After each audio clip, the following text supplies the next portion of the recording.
peoples, my peoples. Welcome to another episode of Boxing for Breakfast, where you get your healthy dosage of sweet science early in the morning, fellas. We talking boxing. Happy Friday, by the way. Payday, payday. We want payday. My peoples. Salute to everybody tuning in this beautiful Friday morning. MAW's in the building. Agent 17, Superman. What's good, fellas? Ernest Morales. Yo, what's up? Toy Mafia in the building. Fellas, we up early this Friday morning, but that's how we do, right? That's how we do it. We talking boxing, my peoples. Listen, listen. The conversations around Jaron Ennis and Virgil Ortiz is heating up, my peoples. Is it gonna happen?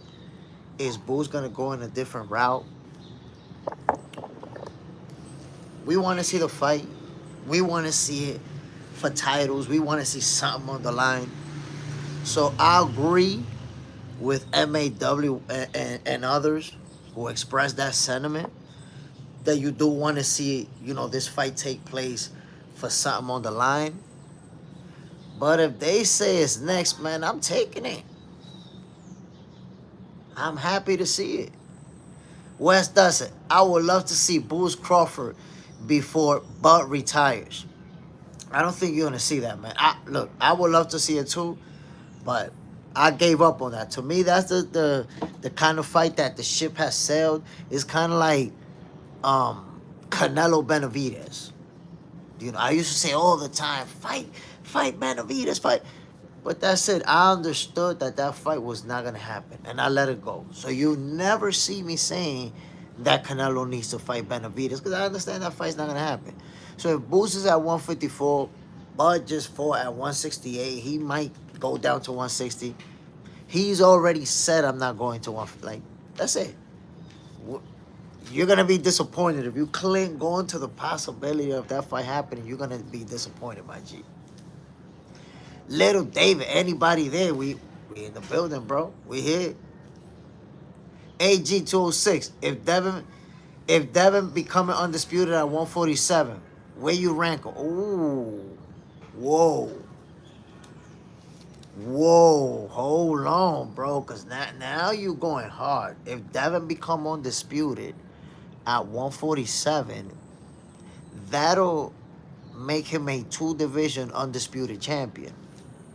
And it would be a very tough route for him to become undisputed in the division. Well, he's fighting the guy. Because let's face it, Brian Norman Jr. is the guy in the welterweight division. So I believe if Devin beat him, becoming undisputed is very realistic unless politics get in the way.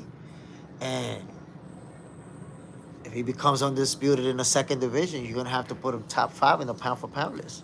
He's top 5. That's it. You're going to have to put him there. Because if you think about it, Terrence Crawford, Naoya Inoue, Alexander Usyk, they're all multi-division undisputed champions. Because Usyk did it before moving up to heavyweight. And then he did it at heavyweight for the second time already.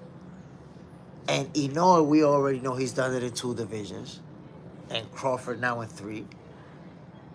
So that would put him in exclusive company. If Devin is able to accomplish that feat at the welterweight division, that'll put him in very exclusive company. So I say he's top 5 pound for pound. Right there. Can't deny it.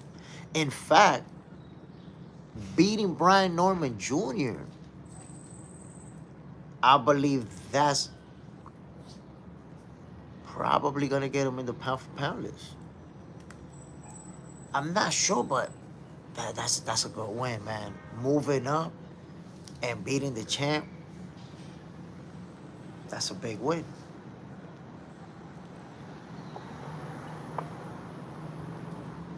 Superman, Yes, they were crying yesterday about Bud giving shoestrings a chance for the culture. Slippers is on path. West does it. Peace, Superman. Lil David. You think Devin is going to win?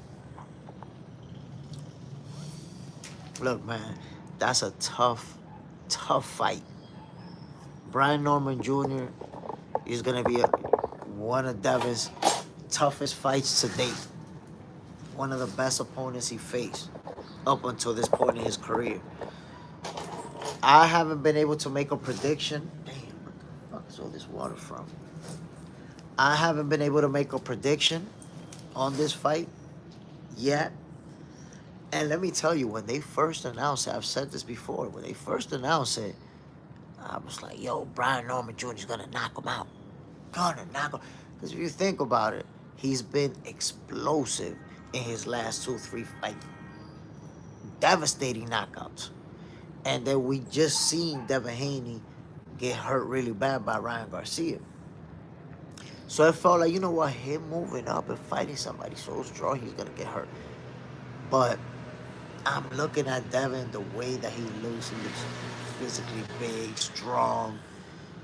I'm listening to what Zab Judah's saying as far as the training camp.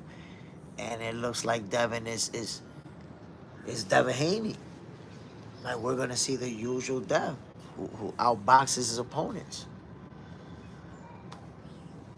It's hard to predict that fight, but I will tell you, this fight is not going to play out absolutely nothing like Devin Haney versus Jose Ramirez. I promise you that. Why? Because the athleticism factor. Jose Ramirez is a fighter who's going to stand, he's going to stand in front of you, he's going to come forward, he's going to let the hands fly, try to apply pressure. But he's flat-footed. He's not on his toes like that. Brian Norman Jr. has the footwork and athleticism to stay in front of Devin Haney, the same way that Lomachenko did. That's why, if you remember, Devin Haney won a tough competitive fight against Lomachenko.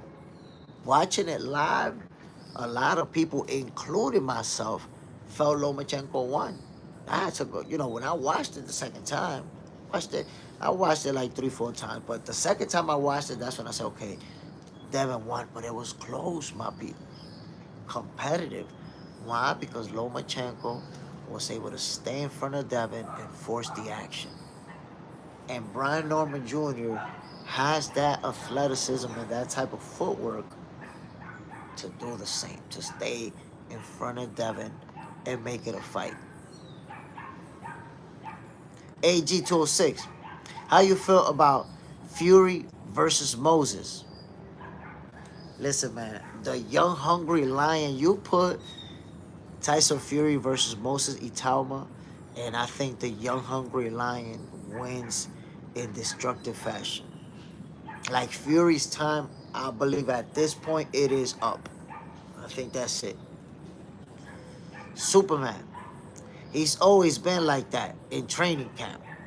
West does it. I've been back and forth on the fight. Norman can potentially overwhelm Devin. But the Devin that fought Regis can pull it off. You see, that's what I'm saying. That Devin is the type of fighter who can outbox you right there at point blank range. The thing is that with Regis and with Lomachenko, he had a considerable height and reach advantage. He's not going to enjoy that versus Brian Norman Jr. So that right there is where it could play out differently. Brian Norman Jr. is bigger than Regis and Lomachenko, fights at a higher weight class, hits harder. So you have to take those factors into consideration. And honestly, that's why it's hard for me to make a prediction. I'm like, damn, listen. Brian Norman Jr. is going to stay right in front of Devin. He's going to push the action. I got to see how it plays out. So my prediction is going to come before the fight, man. But it might come the day before the fight. I might wait for the weigh-in and see how they look physically. West does it. Like activated. That's what I'm talking about. Double tap that screen. Pop, pop. Hell yeah. Superman. Regis lost the fight before death for real. Appreciate whoever hit that like button, man. I appreciate you for real. For real. By the way, my peoples, yesterday I was live with Martin Brown and Joseph Brown. Those of you who's familiar with Joseph Brown, he's signed to Floyd Mayweather, been signed to Floyd since he was a teenager. In fact, he's still a teenager. He just turned 19 years old. He's, if you don't know already, he's a future world champion.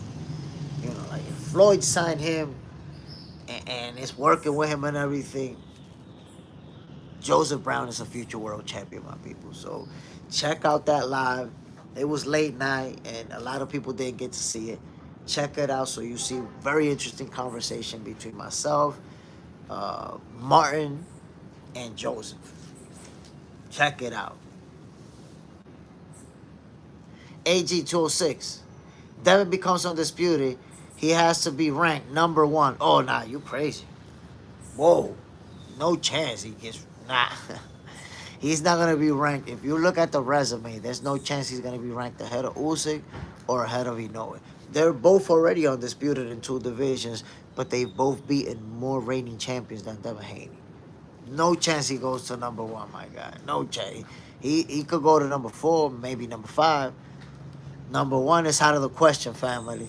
Not happening. Agent 17. Hey, Jay Smith. What are some good running shoes that won't break the bank? There's a few.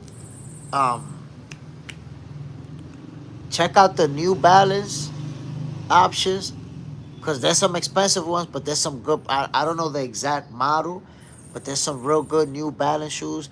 There's also, hold on. Look for some Hokas too. Look, New Balance, Hoka. Nike got some good running shoes. 90, $100. Good running shoes. But my peoples, I'm telling you, Devin Haney versus Brian Norman Jr. is going to be a much more competitive fight than people think. Hoka is Hoka. The Hoka brand. Just, you look for Hoka running shoes. Devin, look, I don't understand why people can just predict that a fighter's going to get washed. I can't just do that. If you're undefeated, if you're a world champion, I'm not going to predict that you're just going to get washed. That's crazy. That's crazy. So either way, you know, if people say Devin is going to get smoked or Brian Norman Jr. is going to get made to look easy, either way is crazy. Because these are 2 world champions, world caliber fighters, elite level fighters in their prime, both of them.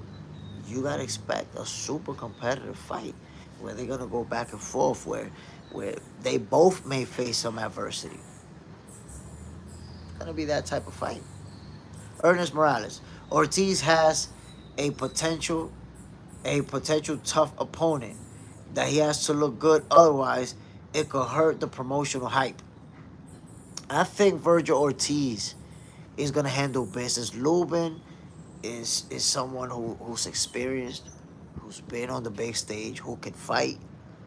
But in this case, the younger, you know, just technically, well, I'm not gonna say Virgil is more technically sound, because Lubin got it. Lubin is a guy who can fight. But nah, Virgil Ortiz, I believe he's gonna beat him. And he's gonna beat him in a convincing. Remember, both of the times that Lubin lost, he's been stopped. So Virgil Ortiz is going out there with destruction on his mind. You have to understand, these fighters who we pit against each other, they compete against each other. Like Virgil Ortiz, watched that fight. He saw Boots destroy his opponent. He watched that. And guess what? He wants to do the same thing. He wants to do the same thing. West does it. How dope would a draw be? Listen, man, it could be. It could be because again, you have two young, hungry lions, super talented. You just never know what's gonna happen in a fight like that. AG, if David becomes undisputed in the second glory welterweight. See, now when you put glory, that was you. That was your opinion to kind of fill it in there. Glory welterweight. His accolades, accomplishments will be better than Bud Crawford. Do you agree? Not even close. Not even by a landslide. Not even by a landslide. By you saying that, it just says you for a long time you thought that Canelo was gonna knock Crawford out. You think about that. You say you thought Canelo was gonna knock him out. Canelo was too big. Canelo was too strong. Meanwhile, Brian Norman Jr., you don't think he could beat Devin Haney. You feel like Devin Haney is gonna beat him. So it's not even comparable. It's not even in the same stratosphere. It's not even close, brother. Whether, I see you. If you don't like Crawford, I understand you. You're entitled to your opinion, but nobody outside of you is gonna rank Devin Haney beating Brian Norman Jr. above Terrence Crawford beating Canelo Alvarez. That's just not even realistic, my guy. Not even realistic. Age of 17. Florica Suchu, salute. Age of 17. I'll rewatch Crawford versus Canelo and Loma versus Haney. I agree more than Haney won watching it down closely.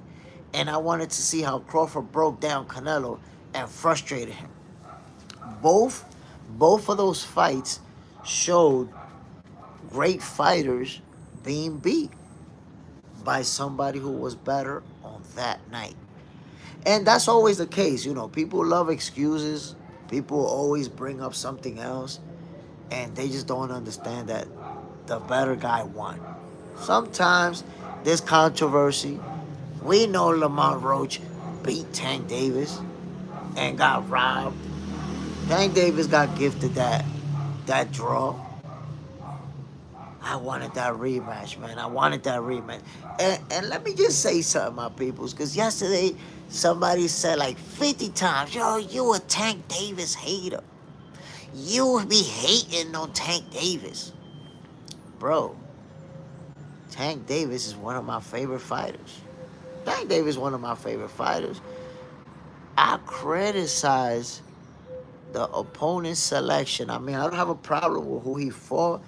I have a problem with who he hasn't fought. Simple as that. I keep the same energy for everybody. But Tank Davis is one of my favorite fighters. You'll never see me diminishing Tank Davis' skills. You'll never see me saying that goofy shit like, oh, he a hype job, or he's not that good, or nah. Duncan Carter, salute, my brother. Bam. When we talk about Tank Davis' skills, I do nothing but praise him. Pound for pound, one of the hardest punches in the game. Ring IQ, off the charts. Counter punching, one of the best in the game. Punch placement, one of the best in the game. Timing, ring IQ. Tank Davis got everything. He got everything in the bag. So, there's really nothing to criticize about what Tank Davis is able to do inside the ring. But with those skills that he has, there's a level of expectations. If we see you amongst the best in punching and in movement and in everything that you do, then we want you to fight those guys that we also perceive as potentially the best. Let me tell you something, guys. 9 months ago, look, I'm a Terrence Crawford fan, right? 9 months ago, I posted Canelo should fight Crawford, and Crawford will whoop him. And there was a shitstorm of comments. People saying that fight could never happen. That fight don't make no sense. Weight classes for a reason. Canelo's never gonna give him an opportunity. I would never want to watch that fight because it don't even make no sense. 9 months ago. And look what happened. That fight happened and Crawford beat him. That's the reason why, by the way, Terrence Crawford is the face of boxing. But right now, we want to see Jaron Bruce Ennis, fight the names.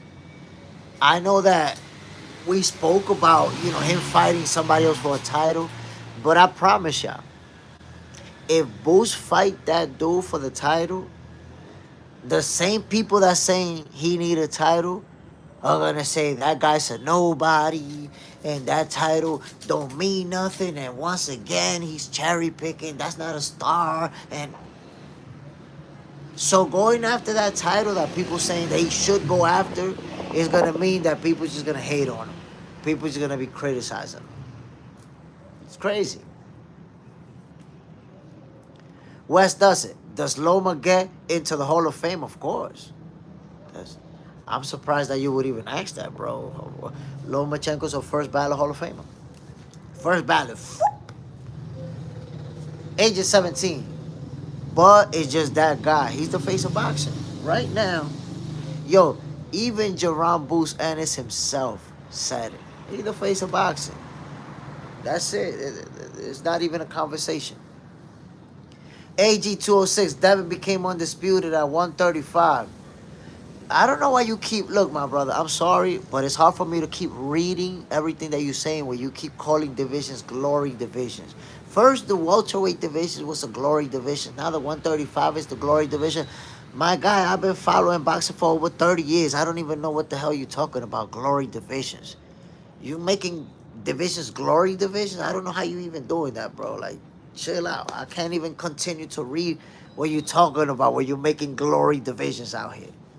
Like, what are we doing? Bottom line is, Jaron Bruce Ennis is not going to fight Terrence Crawford, my peoples. For those who want that to happen, that ship has sailed. That ship has sailed, my people. I'm sorry to be the one to tell y'all. I'm sorry to be the one. Sailed. Duncan Carter. He means original divisions.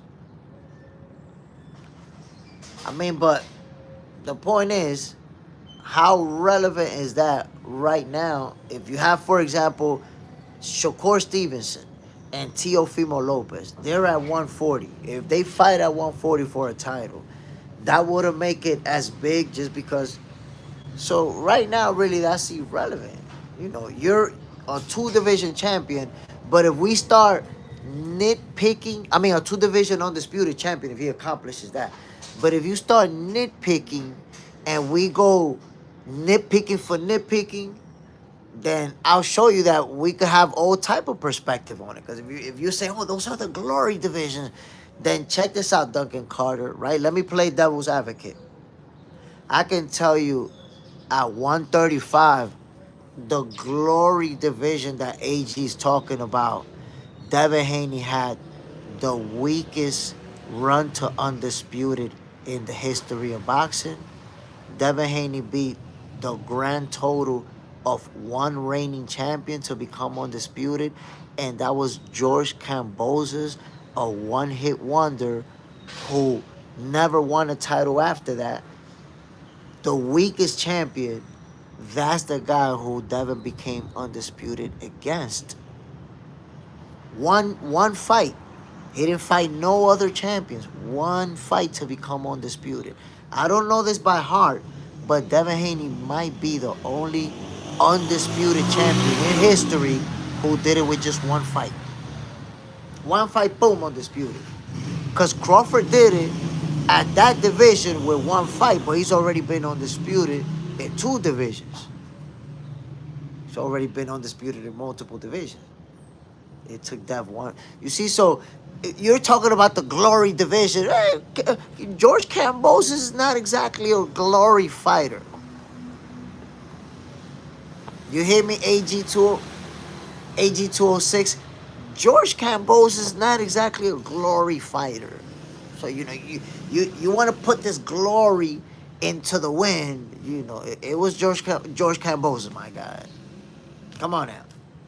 Will St. Clair, he beat Tio. So, and then after that, as a matter of fact, not just after that, before that. So you could cling on to he beat Tio, but when it's another guy, if it's Buck Crawford, you'd be like, oh no, but he only beat Arrow. He only beat Arrow. So it's like for one person, you want to knock him to try to say, oh look, but for another person, you uplift him. He beat Tio. Okay then, I'll give him that. He did beat Teofimo Lopez. But it doesn't change the fact that Devin Haney became undisputed by beating one single champion. Come on now. That's something that you can't change. There cannot be an easier undisputed run than beating one champion. And that's what Devin Haney was able to do in that division. MAW. That one-hit wonder Cambosis still beat the man who beat the man and was beaten by the man. No, listen, I don't take credit. I don't take the credit away from Cambosis. He beat Teofimo Lopez. But again, is he a pound-for-pound guy? No. Is he a guy who's ever considered one of the best in the division? No. He won a title. He was an upset. He won by upset and lost it right after. He was a Buster Douglas. Remember Buster Douglas beat Mike Tyson? Great upset. Right after that, Evander Holyfield knocked him out. And that's it. A great upset. That's what George Kambosos did. He pulled off the upset. Great fight. You got to give it to him. But AG's talking about the glory division when George Kambosos, what glory are you talking about? What glory? Errol Spence was an undefeated pound-for-pound fighter. You understand that? An undefeated pound-for-pound fighter when Terence Crawford absolutely destroyed him. Let that sizzle in your spirit, AG. Devin beat Loma. Never forget that. Oh, ain't nobody going to forget that. But Teofimo had already beat him, and at that time, you see, that's the thing. You can't take one fighter and say, well, and then with this, I say, yeah, look, Teofimo beat him already. You think beating Lomachenko after he had already lost is going to be bigger than beating undefeated Errol Spence? 3-belt unified champion, undefeated Errol Spence, who didn't get a single vacant title, who won each of those titles versus a reigning champion? If we go tick for tack, you can't do it. You're going to take an L. You're going to take a nasty L. Devin Haney's win versus Vasyl Lomachenko is a great win. But you really want to compare? Look, I'm going to help you with one single comparison, AG, so you can see the difference. When Lomachenko and Devin Haney went in that face-off, and when they stepped in the ring, Devin Haney looked like he was damn near 2 divisions bigger than Lomachenko. Like this. You want me to show you an image? I could refresh your recollection so you could see Devin Haney was huge in front of Lomachenko. Crawford, on the other hand, was the smaller guy that you said was going to get knocked out by Arrow. That people said was too small for Arrow. That people said Arrow Spence was too big for him. And he absolutely destroyed them. Devin Haney got a split decision against the very, very little Lomachenko. You want to compare those 2 wins? I don't think you want to do that, bro. I don't think you want to do that. You get cooked. You get cooked, bro. You don't want to compare those wins. Trust me, my G. Those are not the type of wins that... And Devin Haney win against Lomachenko, it's a great win. I give him his props. But to say that it's a greater win than Crawford with Errol Spence, when when y'all said Errol Spence was gonna knock him out and Errol Spence was too big, trust me, there is nobody walking planet Earth who said Lomachenko was too big for Devin. No, there's nobody like that. Devin Haney. Devin Haney was literally a giant in front of Lomachenko. Which, by the way, you know what I'm gonna do?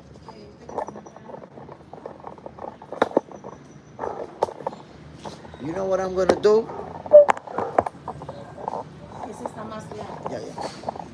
You know what I'm gonna do, my peoples? I'm gonna look for the image. Give me a second, man. I'm trying to organize this thing. I'm gonna look for the image. I'm gonna look for the image, man. Yeah. I'm gonna look for the image of Devin Haney and Lomachenko. You heard, AG? I'm gonna do it just for you, my guy. So you can see the difference in size. Devin Haney literally a giant in front of Lomachenko. Huge. While Crawford, on the other hand, fought the big Errol Spence that people thought was gonna knock him out. People thought Errol was too big and too strong. And then, the usual excuses. As soon as the great ones beat somebody, you diminish them. Diminish them, discredit them, all that stuff.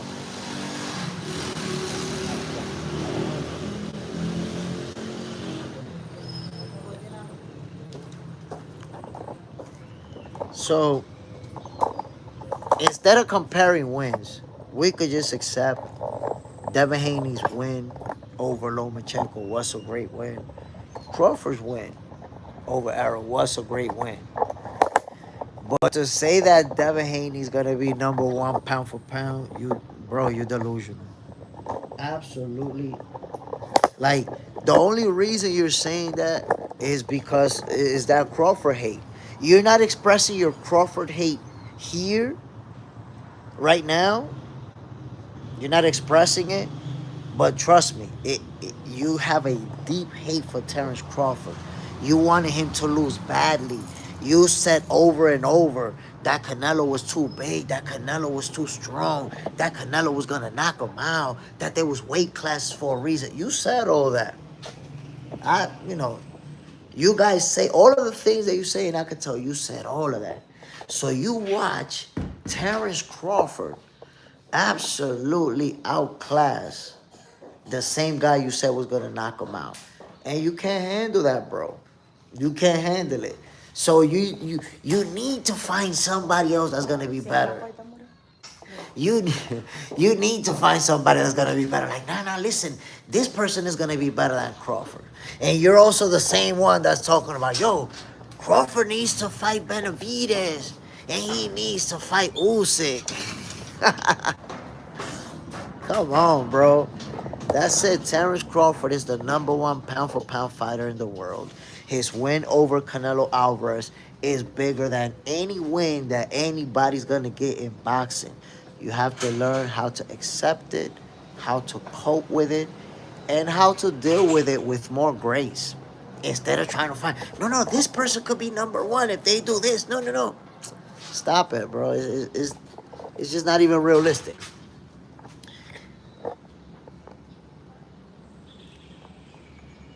Jason Williams. Bud was on his third division when he fought Errol. Devin was killing himself to hang around 135. I mean, look, Devin Haney's a great champion. You got to give him his credit. You got to give him his props. But to say that his resume or him accomplishing at the welterweight division is going to be bigger than what Crawford has done, that's crazy. That's not just crazy. That's crazy and delusional. It's a combination of both. Because I promise you, my peoples, Terrence Crawford is going to stay at that number one pound for pound spot for the duration. There is nobody that's going to be able to get a win that will be bigger than him beating Canelo Alvarez. Let me grab the microphone, my peoples. I got a microphone over here. Hold on.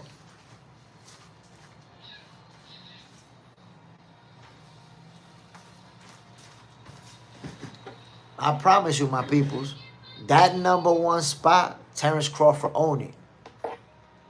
You can't have that. So AG 206 in your heart, in your mind, you can make Devin Haney number one, but you ain't gonna see that happen anywhere else, bro. You and other people who don't like Terrence Crawford, but you ain't gonna see it. It's not even realistic.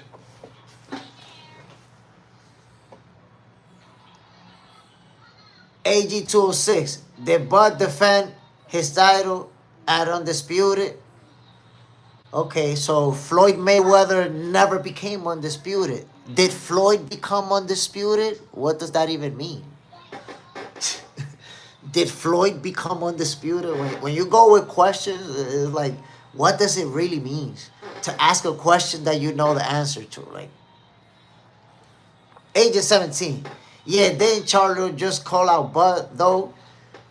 Charlo called him out, and I said I like that fight. Right now, Charlo's not a champion. I believe if he was to go to 160, win a title, then I think it makes it, possible. But right now, without him holding a belt, I don't see that fight happening, my peoples. That's my take. Good job. Put it over there. To me, it's not realistic. For Crawford to just say, hey, listen, let me fight you. Let me give you an opportunity now. You didn't want to give me, because that's the one thing, my peoples, I'm going to remind y'all. Do you remember when none of the PBC guys wanted to fight Crawford? Where they're like, nah, he ain't nobody. He ain't fight nobody. He don't deserve a shot. Jermel Charlo specifically was like, man, you need to handle business at 147. We the big dudes over here. Stop it. Little dude over there. And who he beat for me to remember that? And now recently, Jermel Charlo's like, yo, it would be an honor. He did what I couldn't do with Canelo. Me and him is the biggest fight. Me and him is great, the most. Huh? Damn, now you want to fight him? So I've seen multiple fighters. Keith Thurman used to say, who he be? He don't make no money. Why I'm gotta fight him? Why should I even give him an opportunity? Now Keith Thurman's like, Crawford and me, that's a great fight. That's the fight you made. Huh? Damn. Now everybody want to fight the face of boxing? Come on now. You was just dissing this guy. They turn around, but the fans refuse to turn around. Come on. Now, I want you to think about this. For the people who ask a question like, why he didn't defend? Just like my brother Jason Williams said, he's been accomplishing in different divisions. If he stuck around to defend in one, he was not going to be able to win in all of these different divisions. That's like Manny Pacquiao. He's an 8th division champion. How are you going to stick around to defend if he's trying to keep winning in more and more divisions? Come on now. If you want to ask a real question, here's a real question for you. Why did Devin Haney stay undisputed until Shakur became his mandatory and then he ran out of a division? That's a real question. So you got to ask real questions.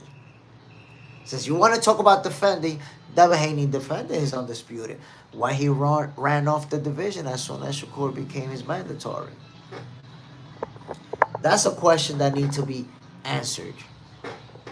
Since we're asking questions over here. AG, Shakur turned down 25% because he was mandatory. He didn't have to take the 25%. So you have to continue to tell the story. You see? The problem with what you're saying, AG, is that you don't finish saying the story. When you watch a movie, do you only tell it halfway or do you tell it to the end? When you watch the Rocky movie, do you watch only the first one and tell everybody that Apollo beat Rocky or How do you watch a movie? How do you tell a story? That's it? Shakur turned it down? I guess nobody told you, or you're lying, that it was Devin Haney who chose not to go to purse bid. That it was Devin Haney who dropped the title and ran off of the division. Therefore, he clearly ducked. He's the one that left the division and dropped the title. He was mandatory. Shakur didn't have to take your offer. He was mandatory. When you're mandatory, you force the fighter. Shakur Stevenson deboed Devin Haney out of his belt. Deboed him out of his title. Give me a strap, get out the whole division. So while you love to believe in that 25% offer, imagine making an offer and a couple of weeks later leaving from the whole division and dropping the title. Yeah, that sounds like it was a real offer. It was real. You believed that Devin got you. He bamboozled you. Hold on. Sit right there and I'll come get you in a minute. Look, I give it to Devin Haney. For boxing fans like AG, I give it to Devin Haney. I give it to Bill Haney because they bamboozled y'all. They really made you believe that they wanted to fight. Completely bamboozled. You believe that he wanted to fight even though he dropped the title and left the division right before the purse bid. But you believe he wanted to fight. They bamboozled you. They bamboozled you guys. Duncan Carter, he was going to stay for Tank and for Shakur. Turned down the offer, said it wasn't enough money, was going to go to WBC and complain. Devin off. Hold on, Duncan Carter, because you're not saying it exactly how it happened.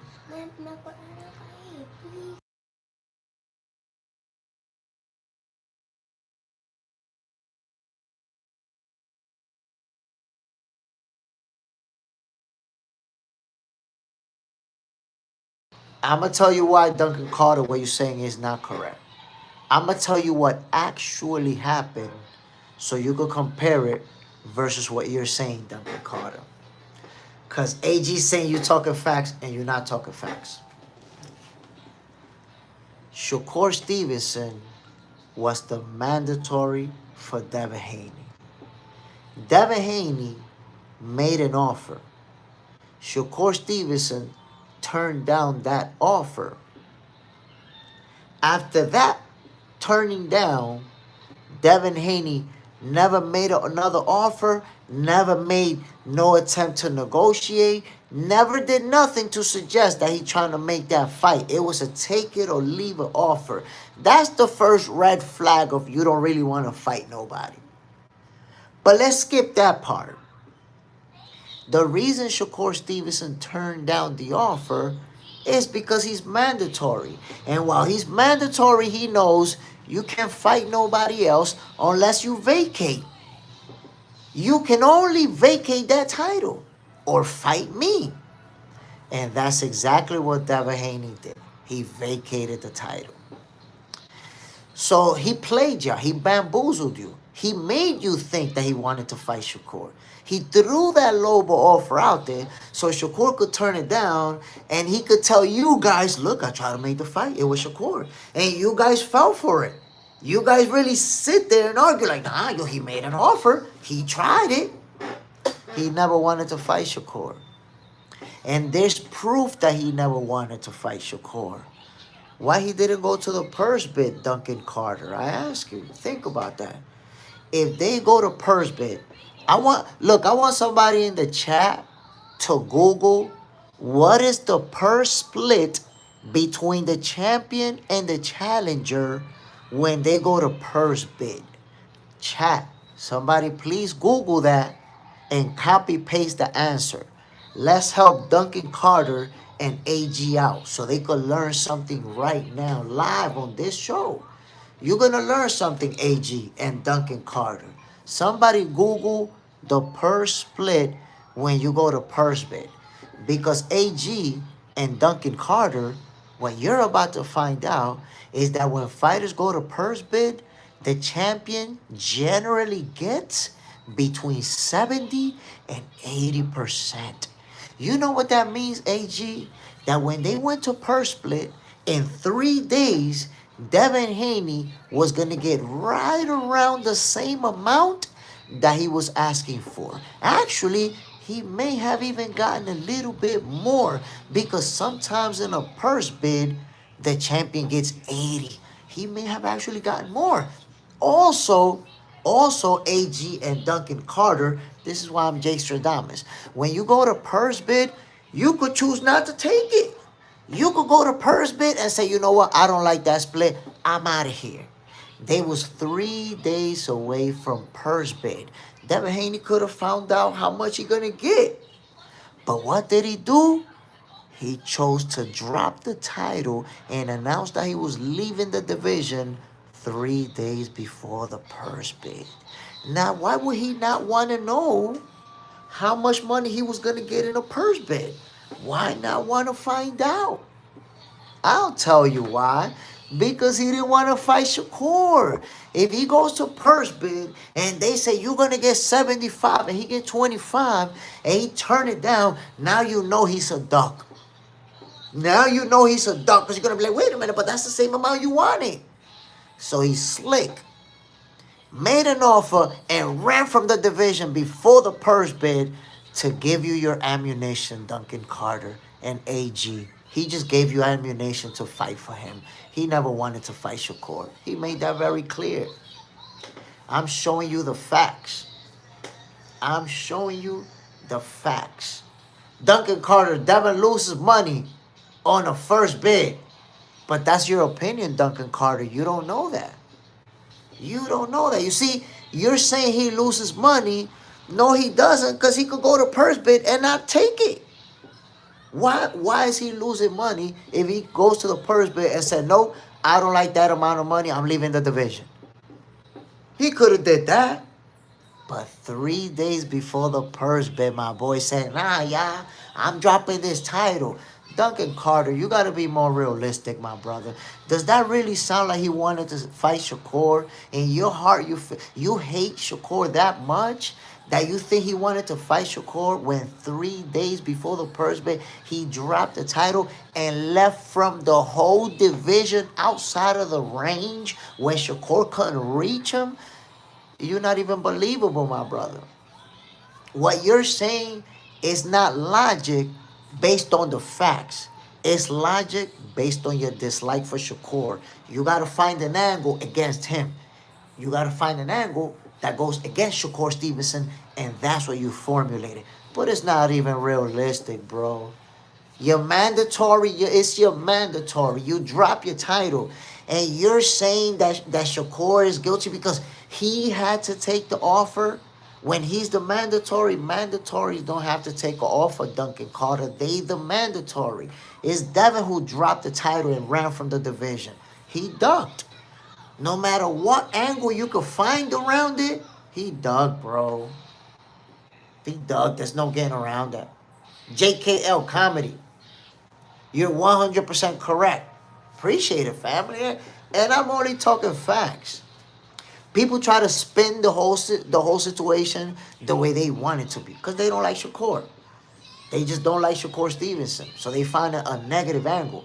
But at the end of the day, if you're somebody's mandatory, you don't have to take their offer. You're the mandatory, Duncan Carter. So why are you siding with Devin Haney and saying, yo, he had to take the offer? He had to take the offer. He didn't have to. He mandatory. That's the same way like me telling you, well, Shakur don't got to take the offer. He mandatory. Force the action. Force the card. And guess what? He forced the card. And what happened at the end? Devin Haney ended up having to drop the title. And that same belt ended up around Shakur's waist. Imagine that. Shakur ducked, but he deboed Haney out of that strap. And he was the one wearing it afterwards. Immediately after.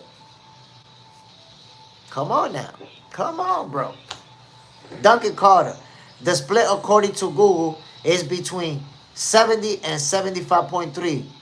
Bodies being 75 and one being 70. But Devin historically has stayed away from prepay because he's guaranteed. You see, Duncan Carter, how you came up with a new argument that he has historically stayed away from. There you prove, my brother, you're exposing yourself as just a hater. I'm sorry, you're exposing yourself as a hater because you keep formulating a whole new argument. Now your argument is gonna hinge on what Devin historically has done, bro. Like that's crazy. That is insane. I just proved to you, I debunked your whole argument and AG's argument about the 25%. I just proved it to you live right now, showed you. Devin Haney could have went to purse bid in 3 days and got the same percentage, possibly even more, possibly even more. And he chose not to go to purse bid. And your claim is that what Devin Haney has historically done. Come on, bro. It's you finding an angle to just side with Devin and go against Shakur, as opposed to just look at the facts that we're looking at. Agent 17, Jay Smith. You think, I don't know how to pronounce that name, but it's good next fight for Bud. I think so. Ryan, I like that. I think so.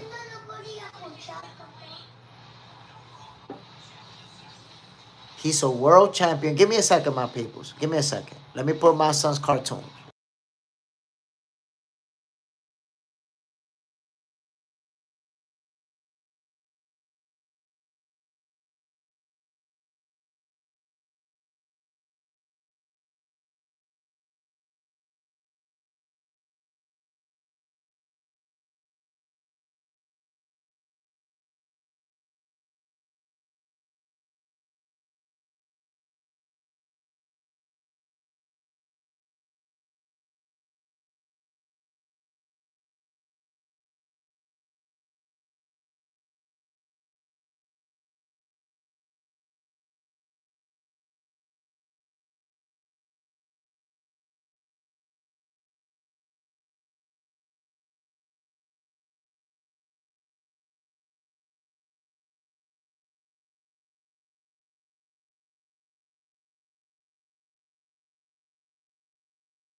Oops, muted.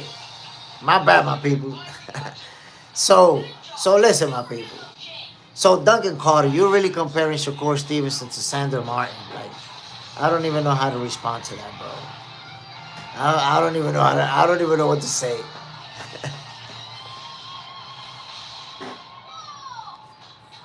My peoples, my bad, man. I missed a lot of comments. If you can repeat something for me, because shit, the gems are being missed. Repeat some of these comments for me, man. Wes Dustin, hit the like button. Hell yeah, my peoples. Whoa, kind of crush. Boost will get knocked out by Virgil. Damn, y'all coming in hot like that? I don't know about all that. I don't know. Sound check is good. Hell yeah, my peoples. We back on.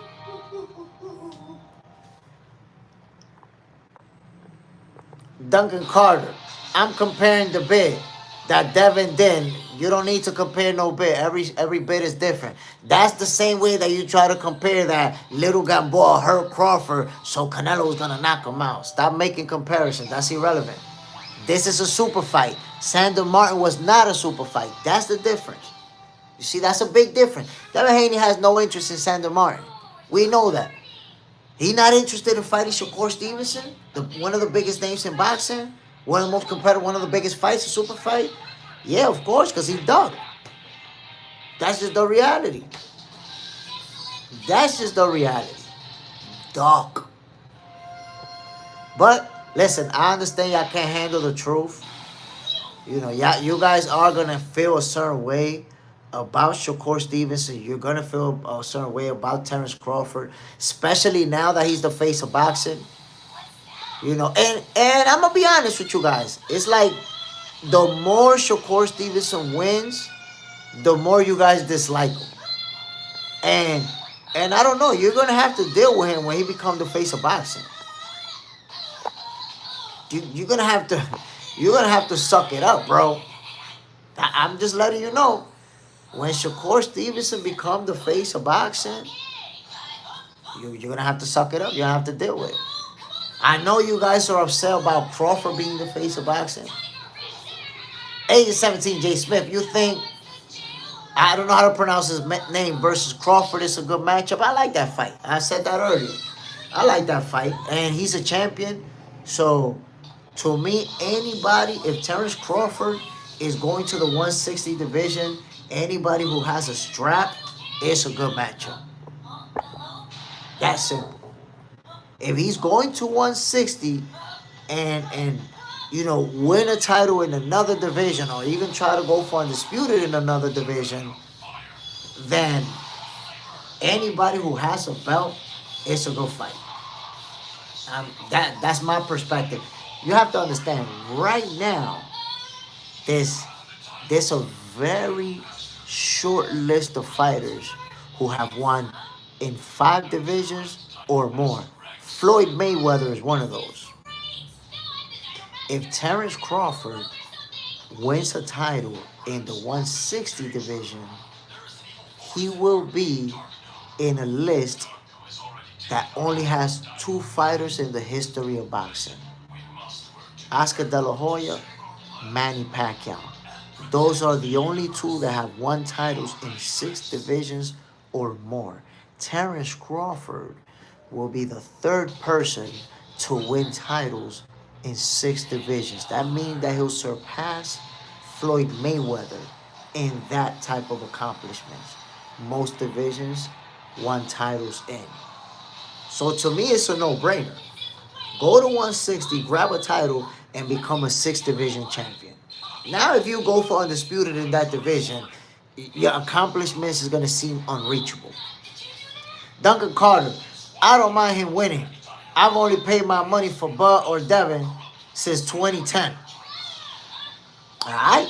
But I'm telling you, right now that Terrence Crawford is the face of boxing, there's no win that Devin Haney's going to be able to get to surpass. Devin Haney's not even in the pound for pound list right now. Or is he? I think he is. Is he? I think he is. I'm not sure right now. But, man, yo, the level of hate for Terrence Crawford to say that Devin Haney surpasses him at the #1 spot, he become undisputed at welterweight. That's crazy. That's just funny. 37 Breezy. I got Norman Jr. stopping Devin within 7 rounds. I'm going to tell you what, 37 Breezy. When they first announced the fight, I said the same thing. I'm like, yo, that's facts. But then I've been looking at different things, how big Devin Haney's looking in training camp, some footage. You know, I've heard some comments Zab Judah made, and I'm 50-50 about that. I'm 50-50. Not sure. AG, Devin Haney, youngest undisputed champ. Okay, that's one unique. Terrence Crawford is the only 3-division undisputed champion. So when you compare those 2, you're going to find that being the only 3-division undisputed champion is going to be bigger than becoming the youngest versus George Kambosos. See, when you get into the actual facts and the details, it doesn't hold up, family. MAW, you mean 5-division, 135, 140. He's a 5-division champion alongside Floyd Mayweather. and he could become a 6th division champion if he wins at 160. Age of 17, Devin Haney is 11 pound for pound on the Tank. Like, you see, I don't even understand what are we doing. Devin Haney's not even ranked in top 10. And Terrence Crawford is number 1 right now. AG, just accept it, man. You guys got to deal with it with more grace. He's the guy right now. I know you're wishing for Devin to climb down and get there someday. But today, Terrence Crawford is the guy, fam. You could keep, assuming what you think is going to happen in the future and how you want it to play out. Terrence Crawford is the face of boxing, bro. That right there is the face of boxing. Embrace it, my brother. Let it sizzle in your spirit. and with all of his accomplishments, just try to imagine if he does go to 160 and grab more titles over there. Just try to imagine that. And I'm going to be honest. I know why you don't like Terrence Crawford. I know why you feel that hate for Terrence Crawford. AG, Usyk isn't even on the pound for pound list. We don't follow that.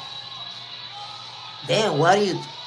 AG, when you say we don't follow that, you're in a lonely island. Nobody's agreeing with you. What we are you talking about? Are you talking about you and Duncan Carter? What we? Look, let me show you something, AG. You know that you have a very weak argument when you start bunching up other people to feel better about yourself. You notice how you keep saying, facts, Duncan Carter? Duncan Carter, that's facts. You need other people to back you because you're in a lonely island. You got a weak argument. You see me? I don't need to bring up other people that agree with me because the overwhelming majority agree with me. But when you have a weak-ass argument, first of all, Usyk is ranked number 2 or number 3 in most respectable pound-for-pound lists. What pound-for-pound list are you talking about that Usyk is not top 10? Like, are you serious? The guy is top 3 in almost every single pound-for-pound list I've seen. You making stuff up out of thin air. No. Hold on. The one thing, man, that I don't like is making stuff up out of thin air. You're going to need a 24-hour break, man. Come back tomorrow talking facts. Come back tomorrow talking facts. Now you sound like a goofball. Jumped up in here with the goofballery. Got enough attention. But I know, my peoples, why the hate for Terrence Crawford. And I understand it. Because I've said it before. If you spent all this time, all these months, saying that Crawford was going to get knocked out, that Canelo was too big, that Crawford was too little, this is what you get, yo. Delusional people making stuff up out of thin air. That's what you get. Jason Williams. There's a pound-for-pound list that doesn't include heavyweight. That's why Usyk probably wasn't on that list. Yeah, but how are you saying somebody's not pound-for-pound based off of one list? Because when you talk about pound-for-pound, you have to bring up a respectable list, something that everybody knows about. You have to bring up the rank pound-for-pound. You have to bring up the ESPN pound-for-pound. You have to bring up a source that is actually respectable. Jason Williams, my bad, age of 17. Get the F out of here. You're a goofball. You're going to expose yourself.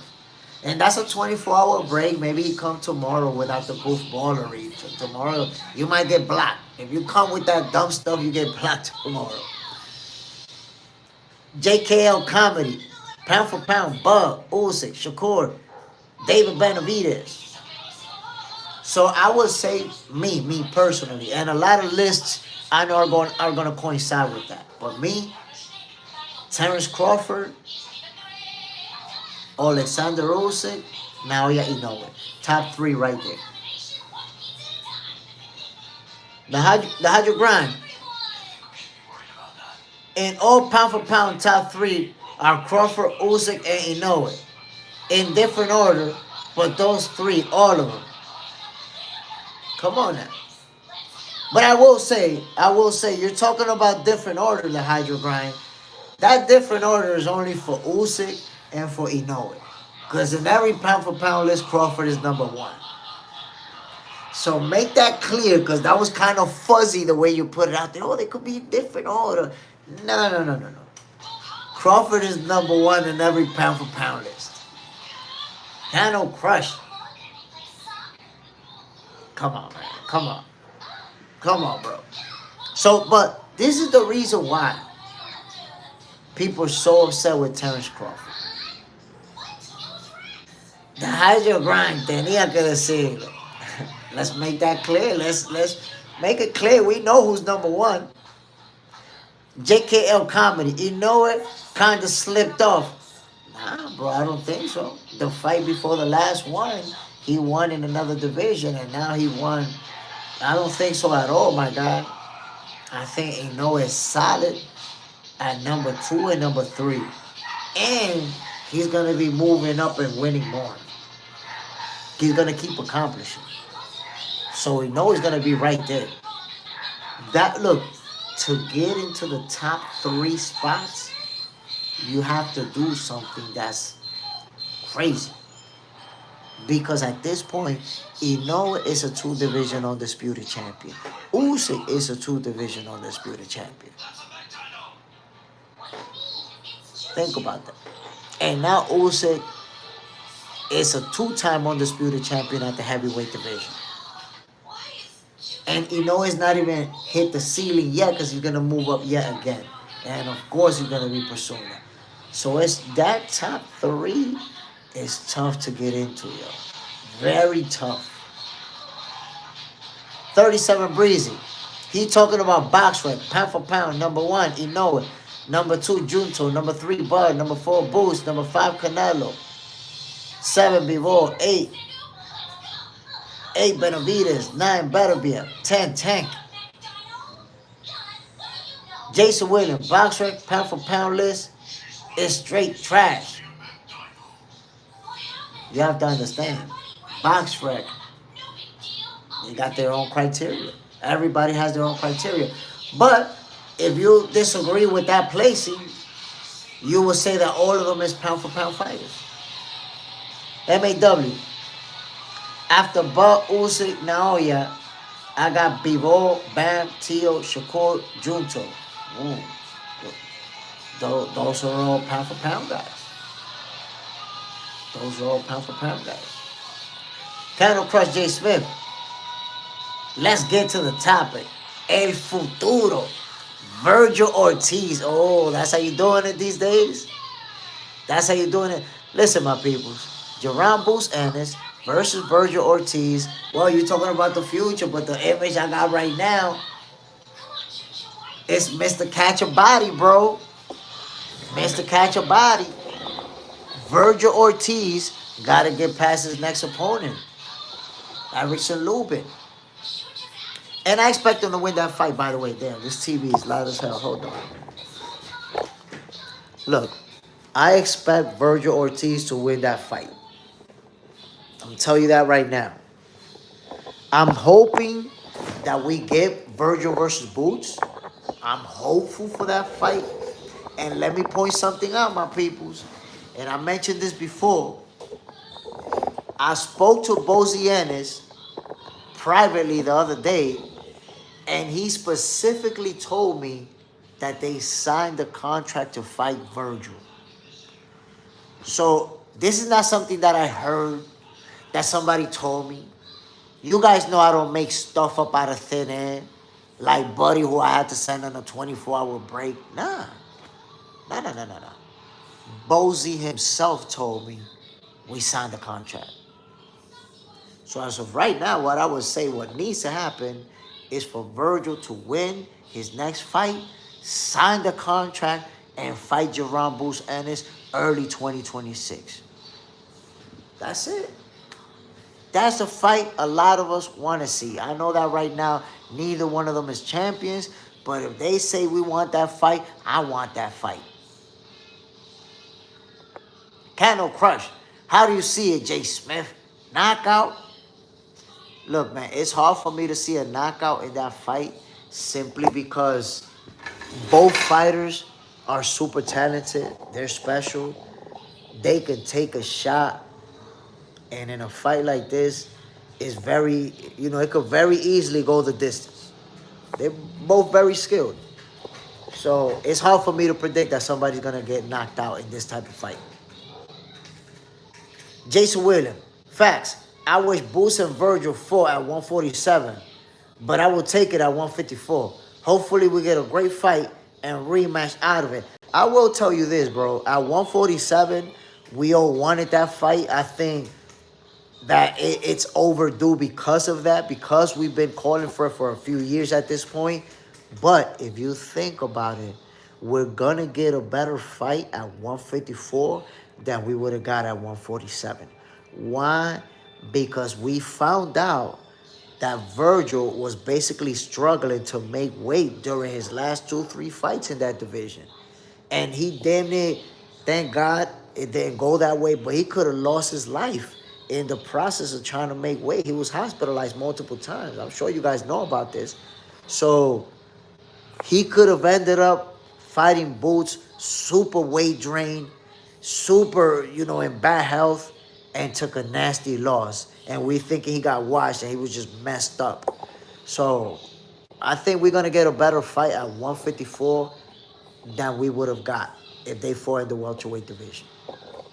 MAW, Virgil has the qualities to be a champ. Why did he force his Mando versus Fundora?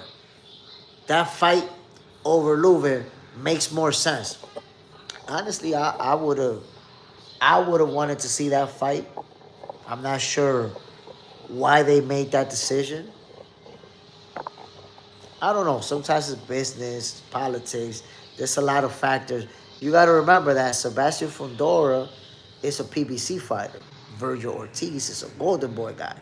So I think that part could make it tough when it comes to the negotiations.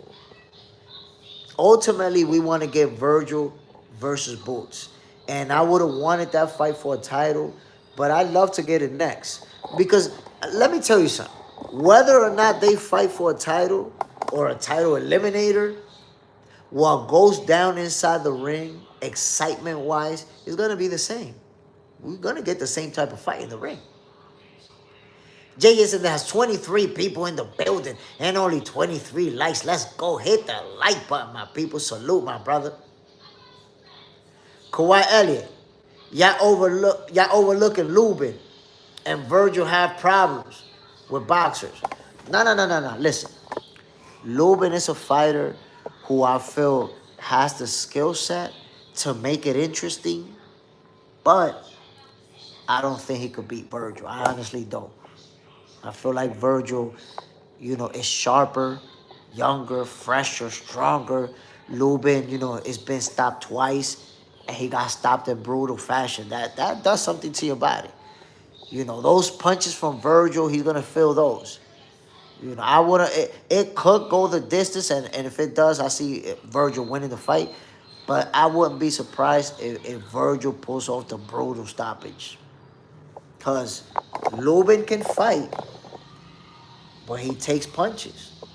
He's not, let's not act like he's a defensive guru, right? He takes punches.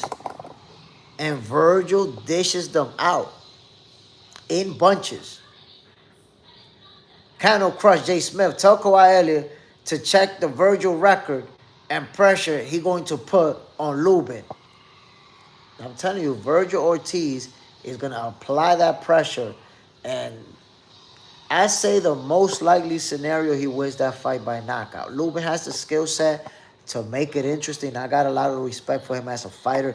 He can take Virgil the distance as well and give him a tough fight. I don't see him winning it. I just don't see it. MAW. But to fight different promotions, Mando is Mando. WBC should have been obligated. WBC Mando do. I mean, let's see what they're going to do next. Let's see what they're going to do next, because we already know Virgil has his fight lined up with Lubin. We know that Sebastian Fundora is going to be facing Keith Thurman, which, by the way, that fight got pushed back. So if Virgil would have chose to fight Fundora, he would have been stuck not fighting till next year. Instead, he's going to be able to get a fight with Lubin. Jay Sendejas, these guys are at the better weight now. Exactly. It will be a better fight now. They will both be stronger. That's my point. If we would have got Virgil Ortiz versus Jaron Ennis at 147, we may not have gotten the best version of Virgil. He was struggling to make weight. That's the thing, he was winning those fights off of talent. And he got that natural power. But he was struggling to make 147. So if you struggling and you face one of the best in the division or the best, you could end up losing if you have a bad training camp. You fool. You my man, I gotta ask you a boxing question. You might not like it, but I need your answer. Who's winning, Tank versus Jake? I mean, honestly, it's hard for me to say because I don't know if it's going to be scripted. I don't know if that's a real fight. It's an exhibition. So they're saying that they're going to announce a winner and somebody's arm is going to be raised. But I don't know if it's a real fight, man. I can't tell you. You got to ask somebody else. I don't know. If it's scripted, it could go either way. If they already got a script that say how many punches they're going to throw or who's going to lose or who's going to win or what's going to happen. So I honestly don't know if that's a real fight. MAW, Lubin not coming to lay down. He will give his all, as always, versus Virgil. Should be a goodie. I expect it to be a competitive fight and a tough fight. Because like I said before, Lubin is a guy who he's been on, look, experience matters a lot. Lubin has been on the big stage. He's been against world caliber fighters. He's been there. So, and not only that, he's going to be stepping in the ring as a fighter who's there to win. He's not there to pick up a check. He's not there to do his best and try not to look bad. He's there to win. I'm pretty sure he feels like he could beat Virgil.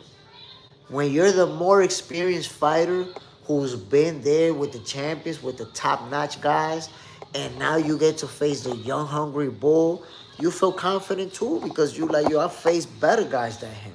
I faced harder punches than him. So I could beat him. So I'm pretty sure Erickson Lubin feel confident that he could beat Virgil. I just feel like when I look at both of them, their skill set, their size, the power, the boxing, the counter punching, the footwork. When I look at everything, all the attributes, I can see the success that Erickson Lubin is going to have with the movement and with the angles. But I could also see Virgil Ortiz's pressure overwhelming him. You know, those body shots. Virgil is a certified body snatcher. You guys know this. So I think eventually he's just going to catch up to him. And it's going to go from a competitive fight, an exciting fight, to Virgil pummeling him. It's going to turn into that. Or stopping him, you know, big shot, hurt him, stop him. That kind of deal. Agent 17, y'all excited for the Joseph Parker fight this weekend? My brother, I'm going to be calling that fight live. I'm expecting fireworks. I don't know why people just riding off Wardley. Like, oh, yeah, it's going to be easy work. Joseph Parker got momentum on his side. You know, he's the better boxer of the two. And he's supposed to be the favorite. But don't write Wardley off, my peoples. Because he can't fight. And he got that power. That one shot can, you know, change the outcome. Change the tide in his favor. Kawhi Elliott. Not another Tank. Meat musher. Hollywood Tank. Him and Jake got WWE fight. I mean, like I said, man, that fight, they're going to make a lot of money. So there's always gonna be the business aspect and the point of view of the fan who wants to see the best fight the best. And sometimes, like now, that's gonna go in separate direction. A lot of us wanted to see Tank fight Lamont Roach. Fight Roach, fight Roach. And look what happened. He chose not to do that. He chose to fight Jake Paul. So, what's the fan reaction? Well, a lot of fans are saying that Tank ducked Lamont Roach. Now, did Tank Davis duck Lamont Roach? That's a question that you really got to ask yourself. Did Tank Davis duck Lamont Roach? Is it fair to say that? Cano Crush, Jay Stradamus, the fight predictor. Virgil Ortiz, winner. Whoa, bro. I didn't predict that. I haven't predicted that fight yet. Jaron Boost Ennis versus Virgil Ortiz. I haven't predicted that fight yet. But I will make my prediction. You know how that go. Agent 17, what time is the fight? I'm not sure, my guy. I got to look that up myself. Superman, yes. Lubin think he can win for sure. And that right there makes a fighter dangerous. When a fighter step in the ring and they feel like they're there to win, they're going to win, they're going to pull off the upset, they see themselves winning, that's a dangerous fighter. Because at the end of the day, yes, Erickson Lubin got the skill set to pull off the upset. He also got the skills to hurt Virgil and change the fight in his favor. Agent 17, main car start at 11. You know what? I'm glad that you brought that up because I didn't even know. I didn't even know they was going to be that early. I appreciate the Box Center family, my peoples. There's a lot of things that I've actually found out during the show in the chat. You guys told me. MAW, I'm thinking most likely outcome in Joe Parker via decision. Stoppage either way for Parker or Wardley would be fired. I'm going to tell you something, bro.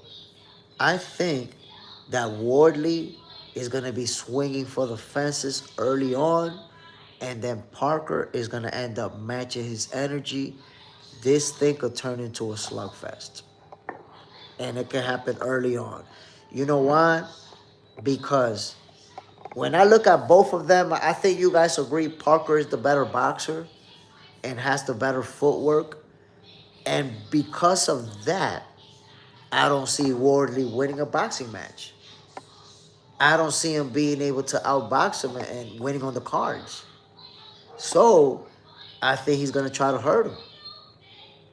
And Parker, we've seen him before. He'll box you, but if you're going to stand in there and try to sit on your punches and go aggressive mode, he's going to return that energy.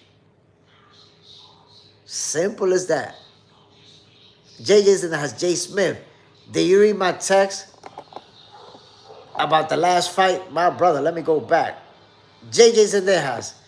I watched your interview last night, but I couldn't write in the live. Your phone won't let me, but just to let you know, it was good. You know something? I don't understand what happened. I don't know if it's when I started the live that I did something, but I was like, oh shit, something is wrong. Something is not right. I made a mistake somehow. I don't know. But if you guys see the live, you'll get to see. I think, I felt like it was a very interesting conversation with the future champion, his pops. Jay Smith, let the people know about the shorts. Oh, man. They don't know what they missing out, JJ. They really don't. My peoples, I'm posting shorts, videos, long videos, exclusive content. I was hanging out with future world champions from the Dominican Republic. I was at the fight at their card on Saturday, undefeated young hungry lions, Dominican um, Olympic bronze medalist with 2 professional fights he fought on Saturday, one by knockout, and a few young guns that they're gonna be future champions. And I'm posting videos about their fights, interviews, shorts and long type videos. It's crazy, my peoples. You guys, and let me tell you, that's something that's interesting because a lot of the people who watch the shorts are not tuning in for the live. So they missing out on these conversations. They missing out on the trash talking on everything that's going on over here. But a lot of you guys that are watching the live are missing out on the videos, are missing out on the shorts, are missing out on some super exclusive content. Tune in, my peoples. Tune in. Don't miss out. Do not miss out. Um, Now, Tank Davis, my peoples, versus Jake Paul, like I told you before, there's 2 sides of that conversation. There's the people that's upset because he's not fighting the best. And there's the people that's looking at it from the perspective of, you know what, he's getting the money. He's getting the payday. Get the money. It's going to be... Now, you know why I'm not on that side of the argument of get the money, get the money? Because he could have fought Lamar Roach, months ago and still got the money versus Jake Paul. Plus, it's not like he was going to fight Lamar Roach for free. What he was going to get with Lamar Roach? 15, 20 million? Maybe more? It's not like he was going to fight for free. So why he couldn't fight Lamar Roach still, get that bag, which was millions and millions of dollars, and then fight Jake Paul, get that other bag? Why not? I'm not understanding it. I need answers to that to satisfy my feeling of this is a duck. It's a duck move. Flip. I've been hearing that some people think that Jermell Charlo should be the next fight for Boots. I agree. With that more than Charlo fighting Bud. I like that fight. I like Jermell Charlo versus Jaron Boots Ennis. And he actually, I think, mentioned Boots' name. He actually mentioned it. So right now, I don't see Crawford giving Charlo an opportunity simply because you're not even a world champion. Not only you're not a world champion, but you're fighting at 154. So if you make your debut at 160, I don't think Crawford is going to give you a shot right then and there. Like, yeah, I'm going to fight you. Nah.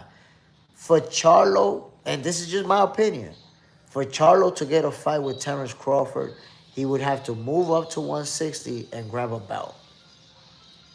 Because now if Crawford goes down and grabs another belt, you're in the path to undisputed. You're in the way. You could push the action. You could force the action. But if he doesn't do that, I don't see it happening. Now, Charlo versus Boots, that's a more makeable fight. Even next, it's a more makeable fight. Why? Because Boots is still trying to get that big name in his resume.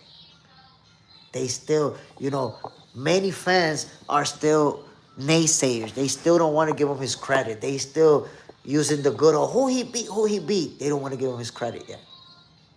So a fight like Jermell Charlo would do a lot for Boots' resume. Kano crushed Jay Smith. Did Top Rank get a network? I don't know, man, because at some point I read that they were going to go to Amazon Prime, but I don't know if that's facts. I think if they go to Amazon Prime, that's going to be good because PBC is in a lonely island. That's why you don't see a lot of fighters getting fights. Who are you going to fight on Amazon Prime? That's why you also see PBC fighters fighting on different networks. If Top Rank goes to Amazon Prime, now they're going to have a dance partner. And there's a lot of possible matchups that you could make if you have PBC and Top Rank both on Amazon Prime. Jay is in the house. Exactly, Jay Smith. Tank could have had a fight with Roach first and then Jake. All state Jake wasn't going nowhere anyways. You see, that's the thing. That's what debunks the narrative that Tank is fighting Jake because he had to get the bag. You know, it's like people want to make it seem like Tank could only fight one or the other. He could only fight Roach or Paul. Just one. No, he could have fought both. The time was actually perfect for him to fight both. You know why? Because Lamar Roach, that fight would have been months ago. And he could have went after that into his training camp, preparation, and fight versus Jake Paul. That could have happened. That could have been done. That's why I feel like the narrative that Tank Davis only did it for the money, I feel like that narrative is debunked. Because you could have got a nice chunk of money in a rematch with Roach and then got all that money also. Unless the only thing that could have changed everything, this is what could have changed everything. If Lamar Roach would have beat Tank Davis. If Lamar Roach would have beat Tank Davis, there would have been no Jake Paul bag. That's it. It's over. And that's the reason why they chose not to make that fight. They say, you know what?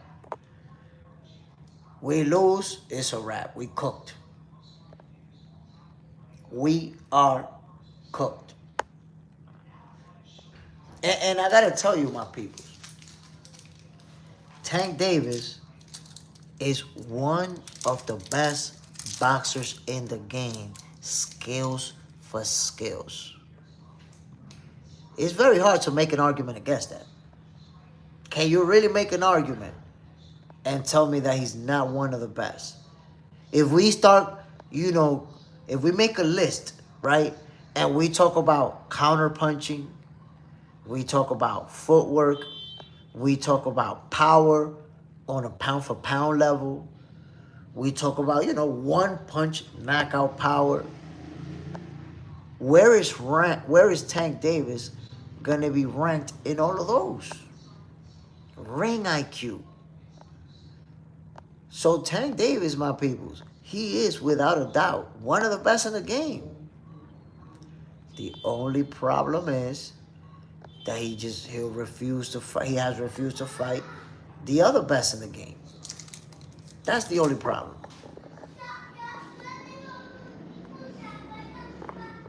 Hold on, my people. I'm looking for something. That's the only problem that I see. When we talk about skills and what he's able to do in the ring, one of the guys. MAW, Jermel chasing best, paying opportunity. If he's still a champ, in recess with any of the belts, he should get a belt for leverage. Inactivity hasn't helped him. What about Jamal? Is he retired? Honestly, at some point, I've seen both of them say that they're going to come back. Both of them say that they're going to fight. I believe that they're not retired. I believe that we will see them fight again. Both of them have dealt with some personal situations. And I think we'll see them in the ring at some point. I really believe it. And much respect to the Charlos, man.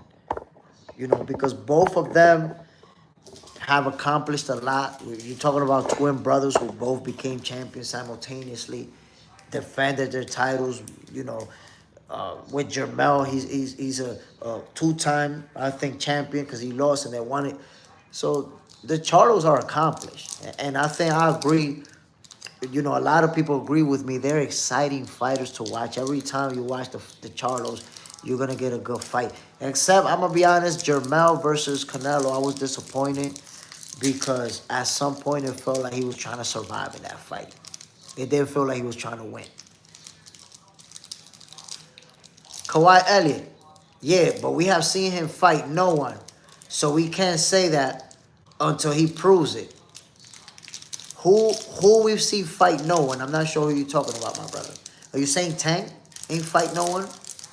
Superman, he's in Reese's, but very inactive. This is the one thing that we have to respect Charlo for. And I'm talking about Jermel right now.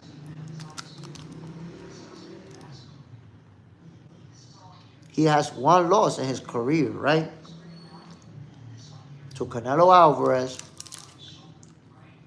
at 168.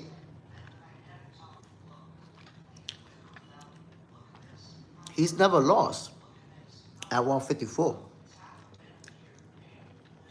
Fundora, Backroom. There's nobody there that beat him.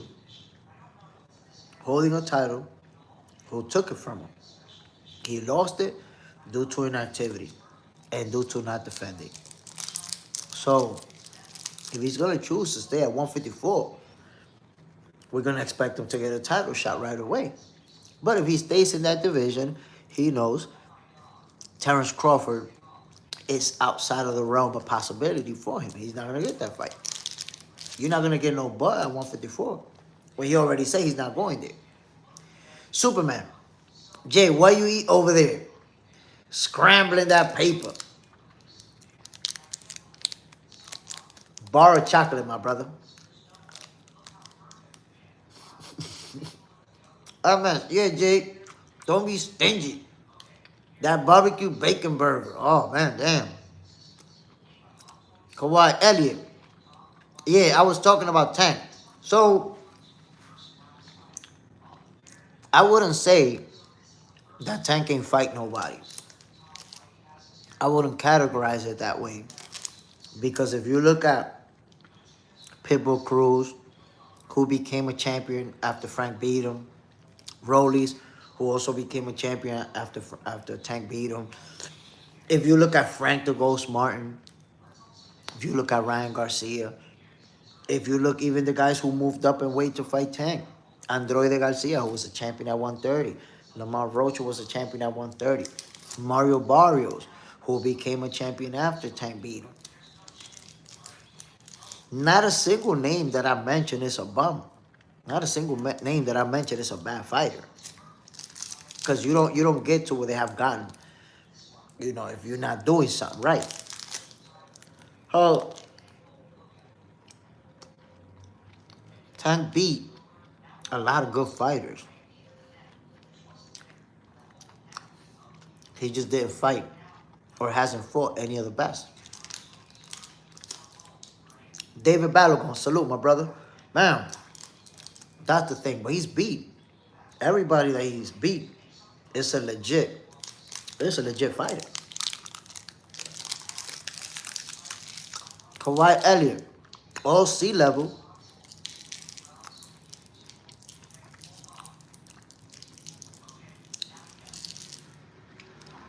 So let me tell you what happens, Kawhi. When you never boxed a day in your life, never competed a day in your life, you formulate opinions that make sense in your head, but they actually don't make no sense in the real world to the people that actually know what they're talking about. You're not going to find a single person involved in boxing that's going to say any of those guys is sea level. But you get to watch boxing on TV and watch boxing on social media, and you'll say, oh, they're sea level. That's what happens. It's just that, that's the opinion you formulate when you watch it. But remember what Roger Mayweather said. Most people don't know shit about boxing, my guy. When you think like that, you are most people. Superman. Yes, but Jay, Charlo has 2 losses. Charlo has losses, 2 of them, bro. I'm lost with that comment, my brother. What you mean? What do you mean he has 2 losses?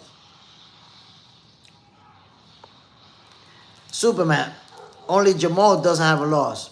Yeah, but they don't fight in the same weight class. They're not going to be fighting the same people. Kawhi Elliott, no, I boxed for 10 years. Until I got shot, fam.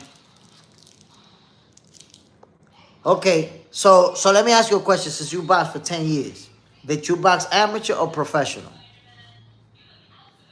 And if you box professional, well, I'll wait for you to answer. Did you box amateur or professional? Because then if you boxed Kawhi Elliott, And you telling me that Pitbull Cruz is a C-level fighter, and he became a world champion, and all of these guys who became world champions are C-level fighters, according to you.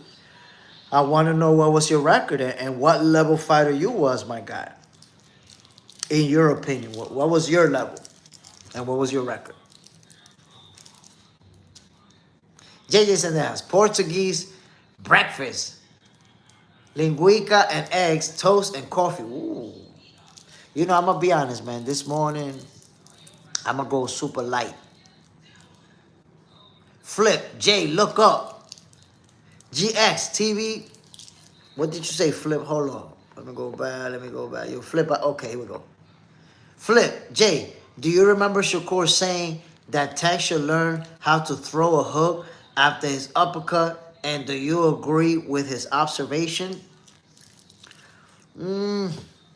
So, the thing is, and honestly, I don't remember Shakur saying that. The hook is something that you always practice to put it right behind the uppercut. I think because Tank Davis is shooting that uppercut to sleep you, and when he catches you flush, he's been successful with boom, just sleeping you. I don't think he's putting that hook behind it because he's trying to send you to Valhalla with that uppercut. Because even when you shadow boxing, or you hitting the bag, the hook usually comes behind the uppercut. It's usually bam, bam. You know, it's like peanut butter and jelly. They just go together. Gay Rivera Red. Some people don't know shit about boxing. Roach still chasing that rematch at 140. Well, let me even make it more accurate. Most people don't know shit about boxing. If we being honest. Eye for eye. Pitbull is high. B+ level fighter. Kawhi Elliott. Amateur. About to turn professional. I used to train with Buddy McGirt. I know Buddy McGirt, so you definitely train with somebody that's good. So what level will you put yourself on as an amateur boxing? Would you consider yourself an elite level amateur? Are you winning national tournaments? Where will you put yourself? JS announced 24 likes. Let's go. Hit the like button, my peoples. Come on, stop the ducking. David Balogun. Pitbull doesn't even know a jab. Ah, come on. You're attacking his fight style. It's minimal skills on display, so we can only rank him around C. You see, that's the problem, David Balogun, that you can't rank somebody based on the skills that you think. You got to rank them based on who they fought and who they beat. That's how you got to rank them. You don't rank somebody, but, well, the way that I see him, look at the level of success that he has had. Right now, Rollies is a world champion. Pitbull destroyed him. So you got to understand is that styles make fights. Just like Pitbull faced a match with some guys that beat him, he's beating some real good opponents. Rollies is not out there getting beat by C-level guys. C-level guys, David Balogun, they get knocked out by Rollies. Early, quick, and easy. C-level guys ain't beating no Rollies, bro. MS, you tell them, I may not know about boxing, but I know what the F I'm looking at. You know what I'm talking about? Agent 17, David Balogun, does that make Canelo a C-level fighter when he threw a total of 13 jabs in 12 rounds against Crawford? I guess so. I don't know. You don't use a punch or a statistic to dictate what type of fighter somebody is, bro. Like, that doesn't even make no sense. David Balogun. So has Boost last opponent C-level? Boost last opponent? I've never seen him fight. That's the only time that I seen him in the ring. Before that, the highlights that I saw, I thought he was a lot better and that he was going to do a lot better. I would say it's hard for me to gauge him off of that one fight. I know that David Balogun, you see one fight and you automatically decided that he's a bum. I can't do that. I actually have to see him in a full fight with other fighters and see how he fares. For me to say he's C level, he's a good fighter, he's a very good fighter, I have to see more. Him being dominated by Boots doesn't tell me all I need to know about the guy. Superman, string bean kidney. Damn, string bean kidney bean lima bean level. Yo, you wrong for that, man. You wrong for that.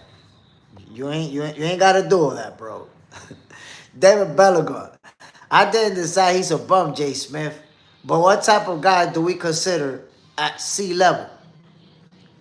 I would say a C level fighter is the guy that at the lowest levels, he's out there getting beat up. That's a C level fighter. C level fighter is the guy that he's not gonna make it all the way to Pitbull Cruz level. He's not gonna make it. Look, I'm gonna put it to you like this. The C level guys is very, very, very hard for them to make it to a title shot. They usually not gonna make it to a title shot in most cases. So when we calling guys C level, it's simply because they lost to a big name guy and you decided that he's C level. Nobody would call any fighter who reached championship status C level. That's disrespectful. That's disrespectful. That sounds like you never boxed a day in your life. That's why I was asking my brother if he boxed.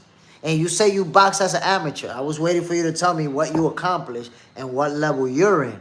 Because if you think these guys are C level, what level you in? Let me look up the national championships that you won or whatever it is that you accomplished so I can see what level you on. Where you going to end up at? If you haven't won national titles as an amateur, where you going to end up at?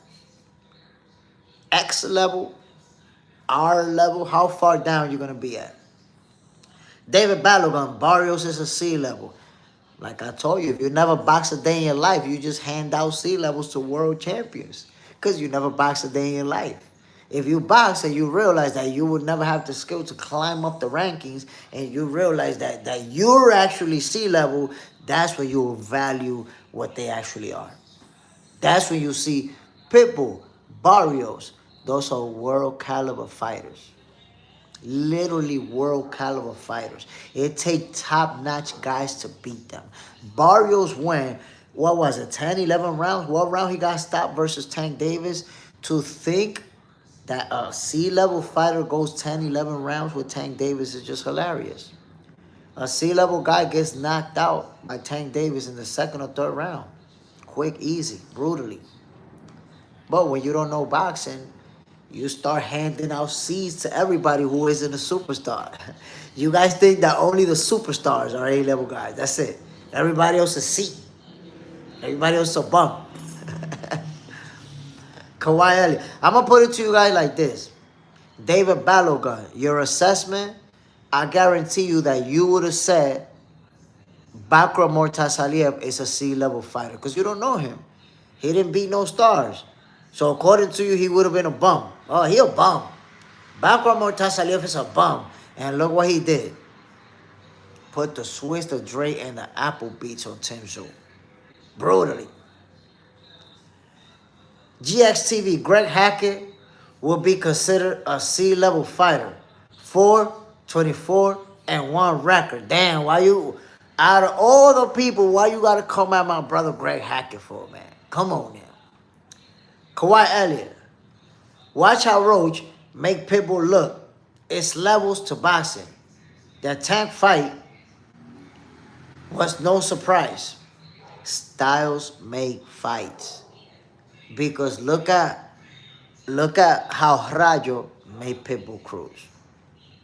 Rayo made him look bad. Made him look bad, bro. David Balogun. We got to differentiate A level, B level, and C level. Well, you have to understand that nobody is going to rank a world champion or a former world champion as a C-level fighter outside of people who never boxed a day in their life. because you don't really understand what it takes to go all the way up there. So you can see a guy like Pitbull Cruz wearing a strap and still call him a C-level fighter. Why? Because you don't know what it took to get there. You don't understand that. You never competed. You don't know what it actually takes. If you competed and then you realize that you have a record of 1-5 and you're getting knocked out, you're getting beat up by regular Joes, then you have a different level of respect for that type of fighter. That's what you don't understand. See, I competed. I've been in the ring. So once you've been in the ring, that's how you have a good understanding of what it takes to get to that level. David Balogun, you don't have an understanding of what that takes. So you watching TV, yeah, this guy's C, this guy's A, this guy, like, you kind of make up in your own head what you think is A, B, and C. But if you ask somebody involved in boxing, nobody's going to agree with you, bro. That's something that you can only make with casual fans that'll say the same thing as you. MS, Giovanni Cabrera, before Rayo did, made Pitbull look like a chihuahua. Oof. That was a good fight. That was a good fight. That was a very interesting fight. But I will say, Pitbull Cruz, and this is just my opinion, should just stay at the 135 division. He's small at 140. Yes, he beat Rollies for that title, which now he's stuck in that division as the champion there. But he's small at 140. I don't see him hurting anybody there. Guys in that division are eating his shots. Easy. He's a small guy. I think he should have stayed at 135. Maybe there's more money. I don't know if it's because of that, the opportunity, but there's some good fights at 135. GXTV, Superman. He's C-level. Get off your knees. Damn. Come on, my people. We don't got to get aggressive like that. That's exactly Jake Smith spitting facts once again. Y'all know how I do it? I cling upon the facts. David Balogun, get me on, Jay Smith. You disrespecting my knowledge. I'm not trying to disrespect your knowledge, but you taking world champions. World champions. And you saying that they C-level fighters. So I'm not disrespecting your knowledge. I think that you overvalue your knowledge, which is different. Because I'm going to tell you something, David Balogun, that I want you to take into consideration. Boxing is one of the few sports that people watch it enough on TV and auto-designate themselves experts. Like, I've seen enough, so I'm an expert. But in reality, there's a reason, my guy. There's a reason why Roger Mayweather said most people don't know shit about boxing. Why do you think he said that? Because most people think they know boxing. You think you know boxing. You're calling champion C-level fighters. And you think you're going to cook me. Like, have you been watching boxing for breakfast? Have you seen me getting cooked ever? There is no such thing as cooking me, bro. And with the weak-ass talking points that you coming with, you're going to get cooked too easily. But I'm not able to send the link because you actually have to select the option to send the link before you start the live. So, but in the afternoon, well, not in the afternoon, in the evening tonight, I will be live. I will be sending out the link to anybody who want to join. Tonight, my peoples, I am having an open mic. What's open mic? Simple. The link is going to be available, and anybody who want to jump in, jump on screen and talk about whatever topic you want to talk about, we're going to have at it. We're going to have at it, my peoples. Everybody's going to have a clock that's going to start running. You can get your link and do what you want to do, say what you want to say. So tune in tonight. If you really want that smoke, Mr. David Balogun, tune in tonight at 7 p.m. Eastern Time. Tune in. As a matter of fact, let me say this. I'm going to go live for the fight. For the fights. That's like at 1 p.m. or some shit like that. I'm going to go live for the fight. So, I'm going to have the link available. David Balogun, I know you want the smoke, but you're going to get smoked. It's going to be easy work. And it's going to be with love, you know. It's not, I could see that you don't take it personal. I don't take it personal. It's about the trash talking. respectfully. We don't gotta disrespect each other. But you're gonna get cooked. It's gonna be a cooking show. I'm gonna pull out my apron, put on my apron. But there's a reason I'm undefeated, bro. There's a reason why I never been cooked. There's a reason why I never will be cooked. You're about to find out why. You're talking to Jay Stradamus, you don't realize it. Ain't no cooking me, brother. Trust me. The only reason they ain't no cooking you is because you ain't talking to me. Or for that talking point alone that you was making, I'm cooking you easily. Easily, like easy work. This is like a first round stoppage. You're getting pummeled and the referee is stepping in. Kind of deal. um, So, my peoples, one thing that I want to point out. Yesterday, I was talking to Joseph Brown, who you guys probably know he's signed to Floyd Mayweather. And very interesting conversation. I asked him, what did he think about who's the face of boxing right now? You know, we taking into consideration that Mr. Bob Crawford did beat Canelo Alvarez in front of over 40 million viewers on Netflix. And what did Joseph Brown tell me? He agreed. He agreed, my peoples. Young Lion Joseph Brown agreed that Terence Crawford is the face of boxing. So there are those out there who agree with me. Which, by the way, Jaron has recently said, yo, he the face of boxing. He's the guy that said he beat the face of boxing. So I know people having a hard time accepting it, dealing with it. It is what it is. Kawhi Elliott, I just salute to you, King. Because regardless of your opinion or my opinion, you a solid guy. So it's nothing but blessings, King. And many more blessings. Kawhi Elliott, appreciate you, my brother. Bam. And you know what it is. Look, the sweet science is a sport where trash talking, debating, go back and forth. This is part of the sport. It's ingrained into boxing culture. But as long as we do it respectfully, we don't got to do all the crazy stuff. We don't got to be insulting each other and all that other stuff. We love the sweet science, my peoples. And by the way, welcome to everybody who's tuning in.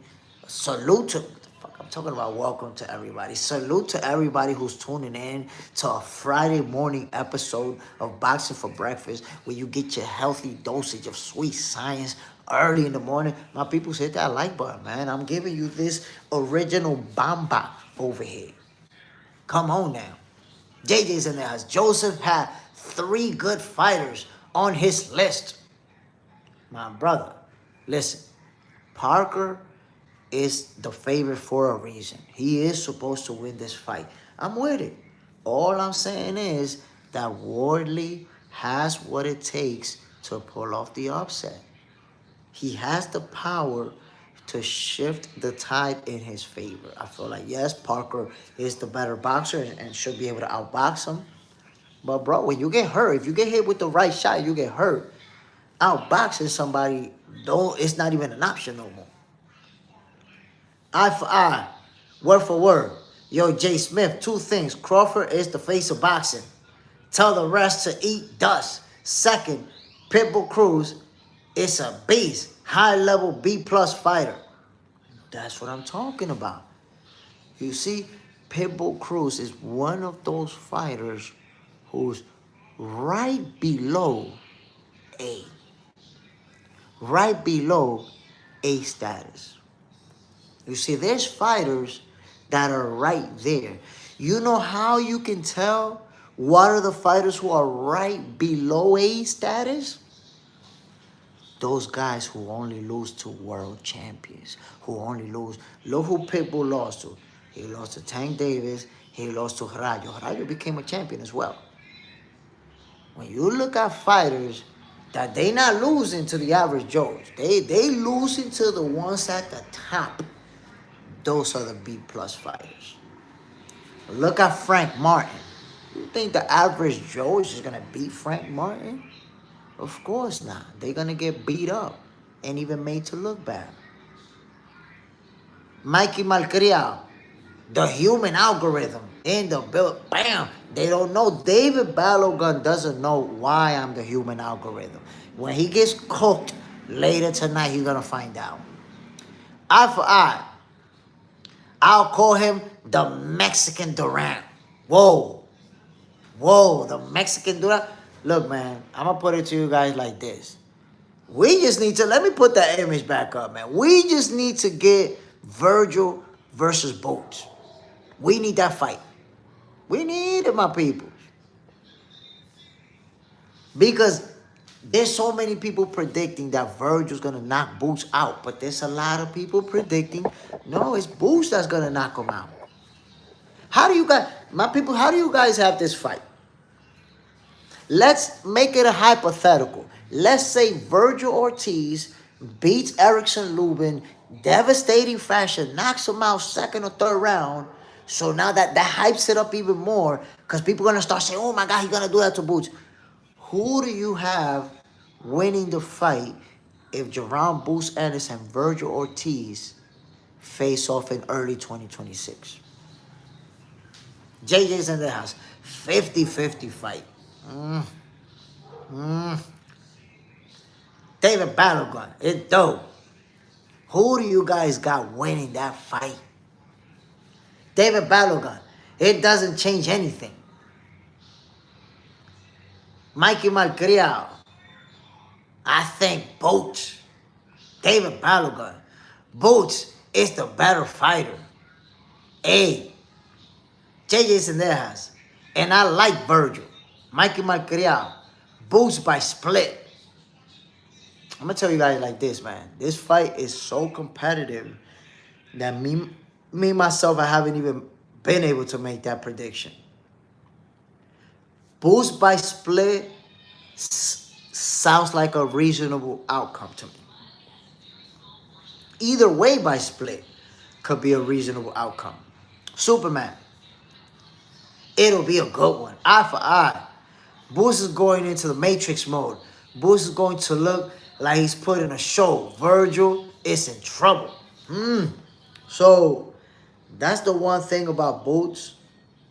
His defense is so underestimated because people don't understand that Jaron Boots Ennis, he'll get into a firefight to sell the fight to the fans, to make the fans enjoy it. He'll turn it into a slugfest without having to. He can literally box circles around guys and be the Matrix and not get hit. He chooses to make it an interesting fight. And it's also fun. You have a good time when you're in there. Bah, bah, bah, bah. It's more fun. But he made that choice. So you don't understand that he can make the type of fight where it's damn near impossible to hit him. He can do that. Although he likes to fight. He likes to trade. And Virgil's going to press the action. I can't picture Boots just trying to dance circle around. I could picture him standing, sitting on his punches and trying to hurt Virgil too. David Balogun. The fight will be the best in the year. Or two, imagine unification that will be the best case scenario, Jay Smith. I mean, if they fight in a unification, that makes it that much more interesting. But if they fight next, I still want it. If they fight next, the action that we're going to get inside the ring, it's still going to be just as good as if they're doing it for a unification. Kawhi Elliott, Frank Martin was drained. He was on a weight class for the Tank fight, and he didn't tell no one until he did the interview. So that's why I say Tank fights are set up. I mean, there are things in place that could make it, you know, give him some type of advantage, and Tank has been criticized for that. But at the end of the day, you know, if you sign a contract to fight somebody, nobody want to hear the excuses. You signed it, you agreed. Like, you know, because that's the thing you got to remember. Sometimes people say, yo, you signed a contract, and then sometimes like, nah, yo, he's slick because he put the contract that way. So we got to really keep the same energy. If you sign a contract and you agree to fight somebody under those terms, we don't want to hear it after. That's it. You got beat. You got beat. Because the history books, right? History books are not going to record none of that shit. Like 20 years from now, the history books are not going to record that Ryan Garcia was weight drained when he fought Tank. 50 years from now, when they look at the box record, they won't even know that he was weight drained. They just going to know that Tank beat Ryan and that's it. So I don't even make that a talking point about the being weight drained or not. You agreed to fight somebody, you fought, they beat you, the better fighter won. That's my perspective for every single fight. I don't use the excuses, my people, for nobody.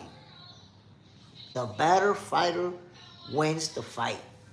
Simple as that. Go get the money. Boots beats Virgil. Even though I don't really rock with Boots anymore. Salute, my brother. Look, man, for me, it's hard to make a pick because I know what both of these guys bring to the table. If I was to make a prediction right now, I would have to go with, you know what, I'm not going to say it. I'm not going to say it. But I will make a prediction when the time is right.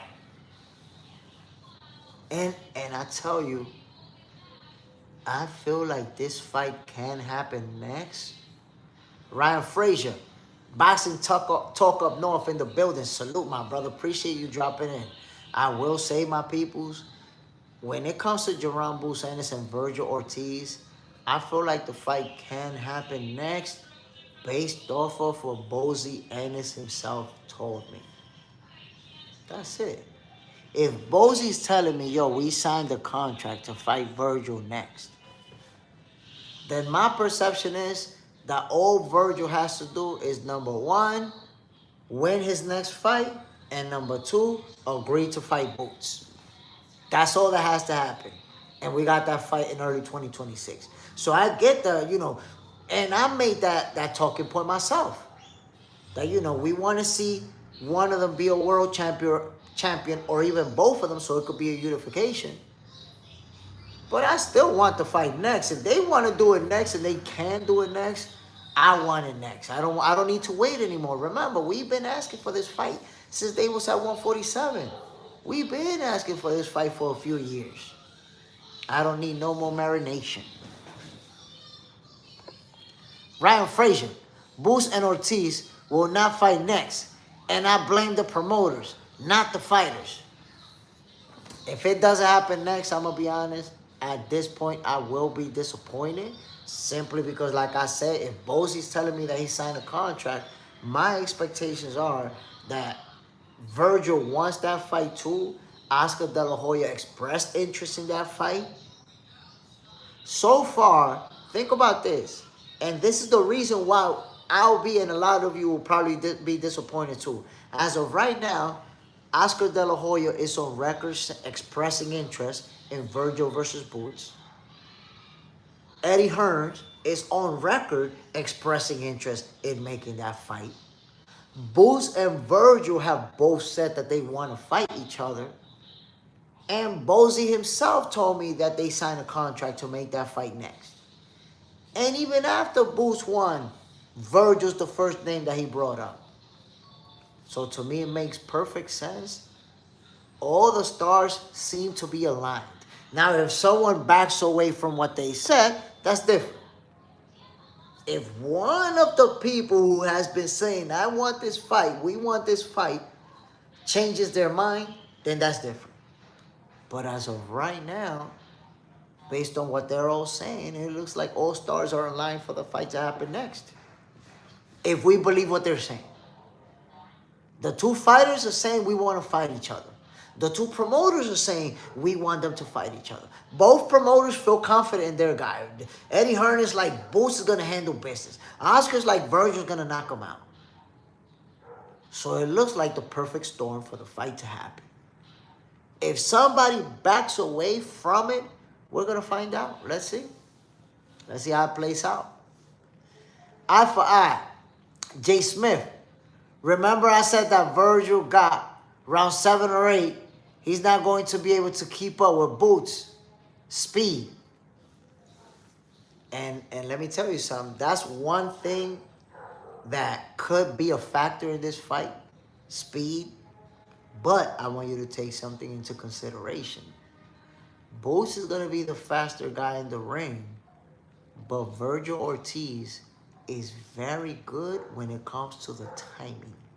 He has very good timing, and it's a very good counterpuncher. So, this is going to be an interesting fight. Both fighters have certain assets that could present problems to their opponent. That's the way that it goes. My peoples, we're about to wrap up this episode of Boxing for Breakfast. But before I do, you guys know that I got to give a shout out to everybody who tuned in, man. Happy Friday. I appreciate you guys tuning in. It's like I tell you, I say this all the time, but I have to say it because I need you guys to understand that this is really from the heart, and it is true. Boxing for Breakfast would not be what it is without you guys. That's the reality, my peoples. Without you guys, this show would be shit. Shit. You know why? Because you guys follow the sweet science. You guys follow what's going on in boxing. You guys understand what the hell's going on with fighters, with fights, with negotiations. So there's always real good talking points to debate. And again, I don't expect everybody to agree with me, and I don't want everybody to agree with me. That's a lame conversation. When everybody agrees, if I go up in here and I'm like, yo, Terrence Crawford is the face of boxing, and all 21 of you is like, yeah, he the face of boxing. Yup. Well, I guess the conversation is over, my people. We all agree. Welcome to another show. I'm out of here. The show will be over in 15 minutes because we agree on everything. So what makes Boxing for Breakfast an interesting show is that you guys can come on here and express your talking points. And if it's about boxing, if you're being serious about whatever it is that you're expressing, you're welcome in the building. You're welcome to be part of this family. And I'm seriously, it's an honor and a privilege that you guys, Mondays through Fridays, take a little bit of your time in the morning to enjoy Boxing for Breakfast with me, to argue with me, to trash talk with me, to do all it is. So Boxing for Breakfast, my peoples, it is what it is because of you guys. And I know you guys notice when people go up in here that don't know shit about boxing, they get blocked real quick. They get blocked. Because this is what we're trying to do, right? We're trying to build a community of people who actually know and love the sport. And that's when the conversations is always going to be a good one. When somebody show up in the live, a new person I never seen, and the first thing they say, my favorite fighter is Mike Tyson, I'm already keeping an eye on their ass. I'm already this close to blocking them. Somebody step in like, you my favorite fighter, Mike Tyson. I'm already like this close to blocking your ass. Because you know it's people that never watch boxing, that never follow boxing, and all they know is Mike Tyson. So they step in like, I love Mike Tyson. Cool. I know you love Mike Tyson, but I'm watching your ass. Don't get blocked the hell out of here. and listen, Mike Tyson, if you follow boxing, if you love the sweet science, you know we love Mike Tyson. We got all the respect in the world for Mike Tyson. But people who don't follow boxing, that's all who they know. So they show up in boxing channels. I love Mike Tyson. That's the best fighter. And like, bro, Mike Tyson been retired for mad years. What is you talking about? He don't even fight no more. We all love him too, but do you know the guys that are actively fighting? JJ's in their house. How about my favorite fighter? Salvador Sanchez. Ooh. But I'm going to tell you something. When you say Salvador Sanchez, it's different. Because Salvador Sanchez is somebody known by people who know boxing. Mike Tyson is a pop icon. So people who never follow boxing, who don't watch fights, they know Mike Tyson. Salvador Sanchez is different. You're a boxing purist if you know him. Eye for eye. I've seen every fight. Thank you, YouTube. Muhammad Ali, the greatest of all time. Oh man, Muhammad Ali is a great fighter. I'm gonna be honest, I've gone back and forth between Floyd Mayweather and Muhammad Ali just because there's different things that make me say, no, Floyd is the greatest, no, Ali is the greatest. No, like the single greatest win of all time, in my humble opinion, is Muhammad Ali beating Big George Foreman. To me, that's the biggest win. You guys know that Ali was the underdog. Foreman was absolutely destroying everybody. And then look at how the fight played out. My peoples, I'm about to end this show, but before I do, I want to say shout out to GXTV, shout out to David, JJ Sendejas, Eye for Eye, Superman. David was in the building. Mikey Malcriado, salute my guy. Go Get the Money in the building. And everybody else who tuned in. Ryan Frazier, Boxing Talk Up North, my brother. Salute, appreciate you tuning in. David Balogun, you're going to get cooked tonight. Don't duck this action. I appreciate everybody who tuned in, man. Like I said, it's an honor and a privilege to hold the boxing show for you guys and to have you guys join me, spend some of the time in your morning rocking with your boy Jay Smith. Let me give you the Jay Smith words of the day for Friday morning. Listen, for the word of the day, man, I'll be having to stand up, baby. Let me stand up. Hold on. For the word of the day, I'll be having to stand up to manifest myself upon thee. You ready for these words of the day, my peoples? Are you ready for these words of the day? Give you this action. Hold on, my people. Setting up shop. Because to give you the words of the day, I need to be standing up. I need to have movement. I need to express myself.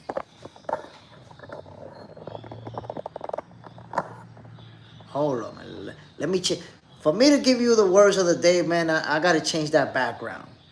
That's not the type of background that you could just give the word of the day with. My bad, my people. Hold on.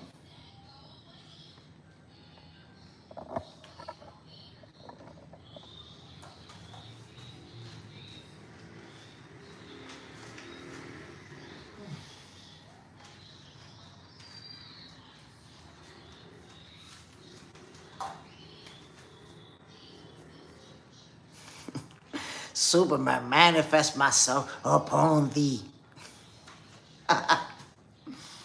So check me out, my peoples. Check me out. This is the Friday. You don't know who's that Asian guy? You're wrong for that. Yo, listen, for that type of comment, JJ, you're going to have to answer at the pearly gates. You're going to have to answer for that. Because I don't see no Asian in this image.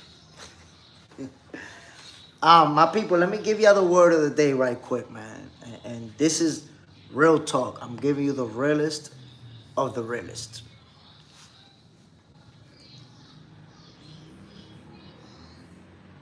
People don't realize that everybody's life has its own complexities.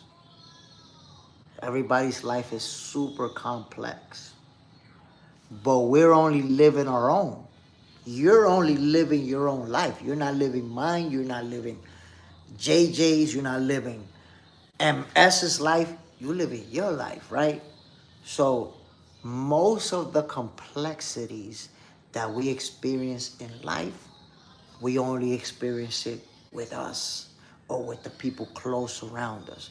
And we don't realize that these same complexities are happening in other people's lives exactly the same way that they're happening in yours. So I want to tell you, my peoples, social media can actually mess with your mental health. Don't allow social media to do you like that. And I'll clarify myself. When you go on Instagram, everybody's rich.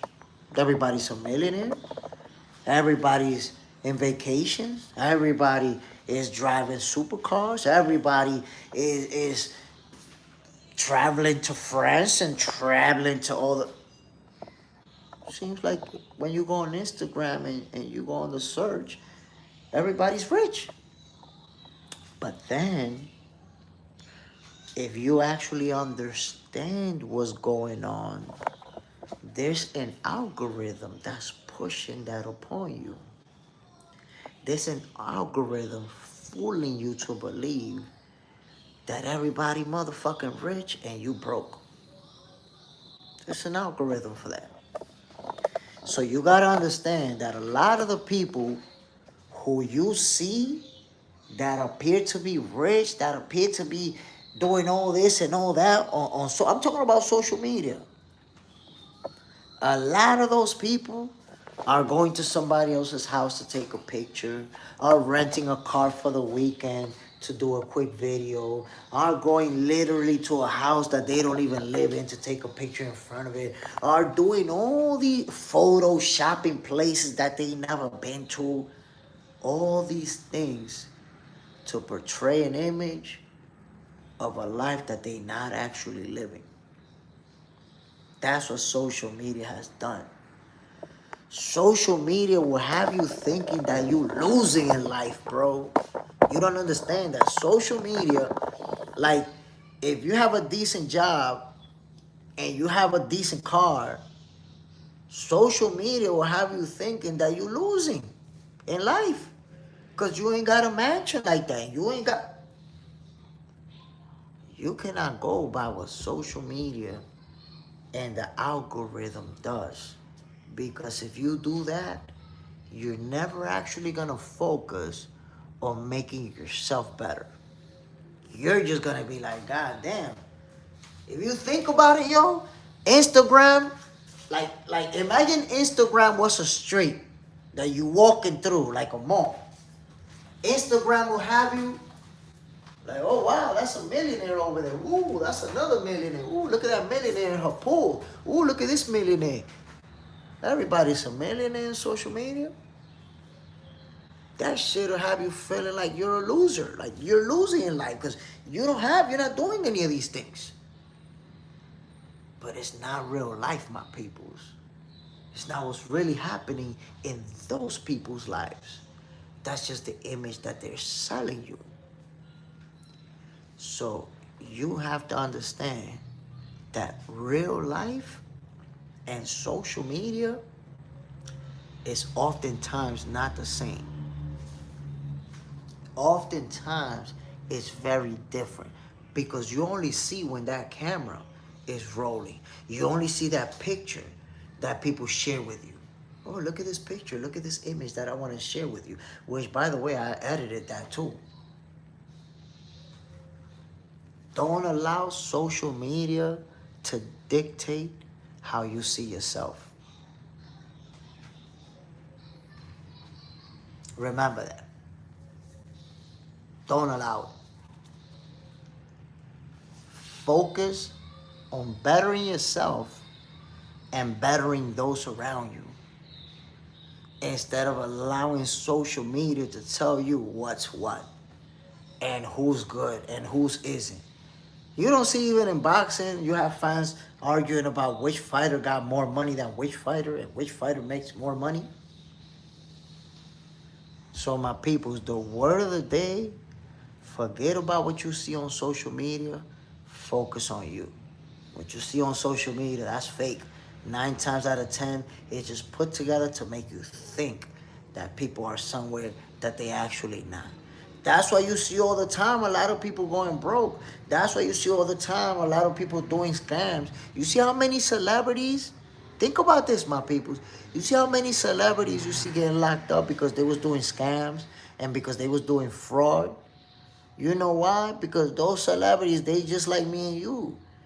They had bills that they couldn't pay. They had problems that they couldn't handle, and they started doing fraud to try to get out of that debt. So why you think it's just the regular people that maybe owe a credit card or maybe owe some type of car payment or something? Nah, celebrities be jammed up too. We associate fame with wealth, and you have no idea how many famous people is broke. MAW, too much people pretends to be something they not on social media. That's the reality, bro. And other ways they show their true self. The unfiltered, nasty self inside, sadly. That's the reality, my people. So that's why I say do not allow social media to dictate how you view yourself. There's somebody out there right now saying, damn, man, I'm broke because I ain't got a Lambo. What you mean you broke because you ain't got a Lambo? How many people you know that actually got a Lambo? How many people driving around in a Lambo? So you broke because you ain't got one? Like, that's crazy. But that's what social media does. It feeds this narrative. Look, I'm going to put it to you guys like this.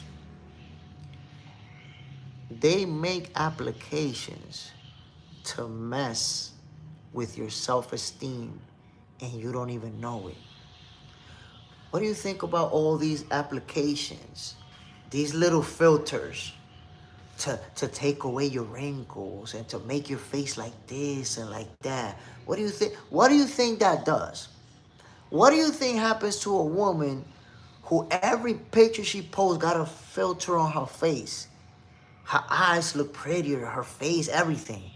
What do you think that does in real life when she turn off that phone and she look in the mirror? She feel ugly. So what you don't understand is that the real functions of those filters is not actually to make you look better.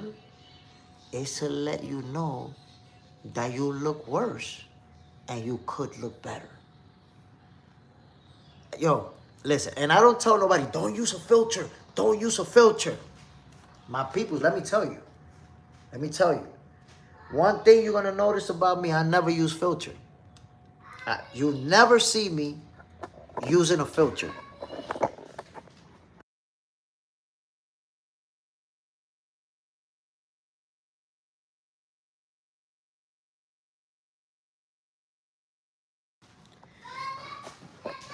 You'll notice about me, my peoples, I never use filter. I don't use it. I'm going to be what I am, who I am. You're going to see who I am. Simple as that. But if somebody always uses a filter to make their nose look different, to make their eyes look different, their mouth, whatever it is, what do you think that does for somebody's self-esteem? If they have an application that constantly tell them you don't look good enough.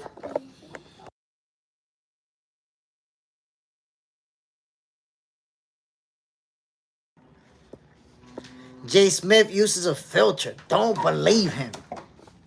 What I'm trying to tell you, bro, like, there's stuff out there to actually mess with your self-esteem and people don't even know it. They're using all their filters to try and look better. Motherfucker, I look better already. I don't need no filter. This is me. I already look better. That's my perception. I'm not going to allow some social media application to tell me that I don't look good enough, but I could click a button and you can make me look acceptable. Hell no. I already look good. So that's my word of the day, my peoples. Again, don't allow social media to dictate who you are, how good you are at whatever it is, and definitely don't allow social media to dictate how you look. You look good the way that you are. No diddy. The way that you are right there, that's how you look good. All that fake shit, don't fall for it. Y'all already know, my peoples. Happy Friday. Enjoy the rest of your day. Enjoy your weekend. Later on, I'm going to be live for the fights. Tune back in. Let's enjoy the show. Peace. Jay Smith signing off. This was another episode of Boxing for Breakfast.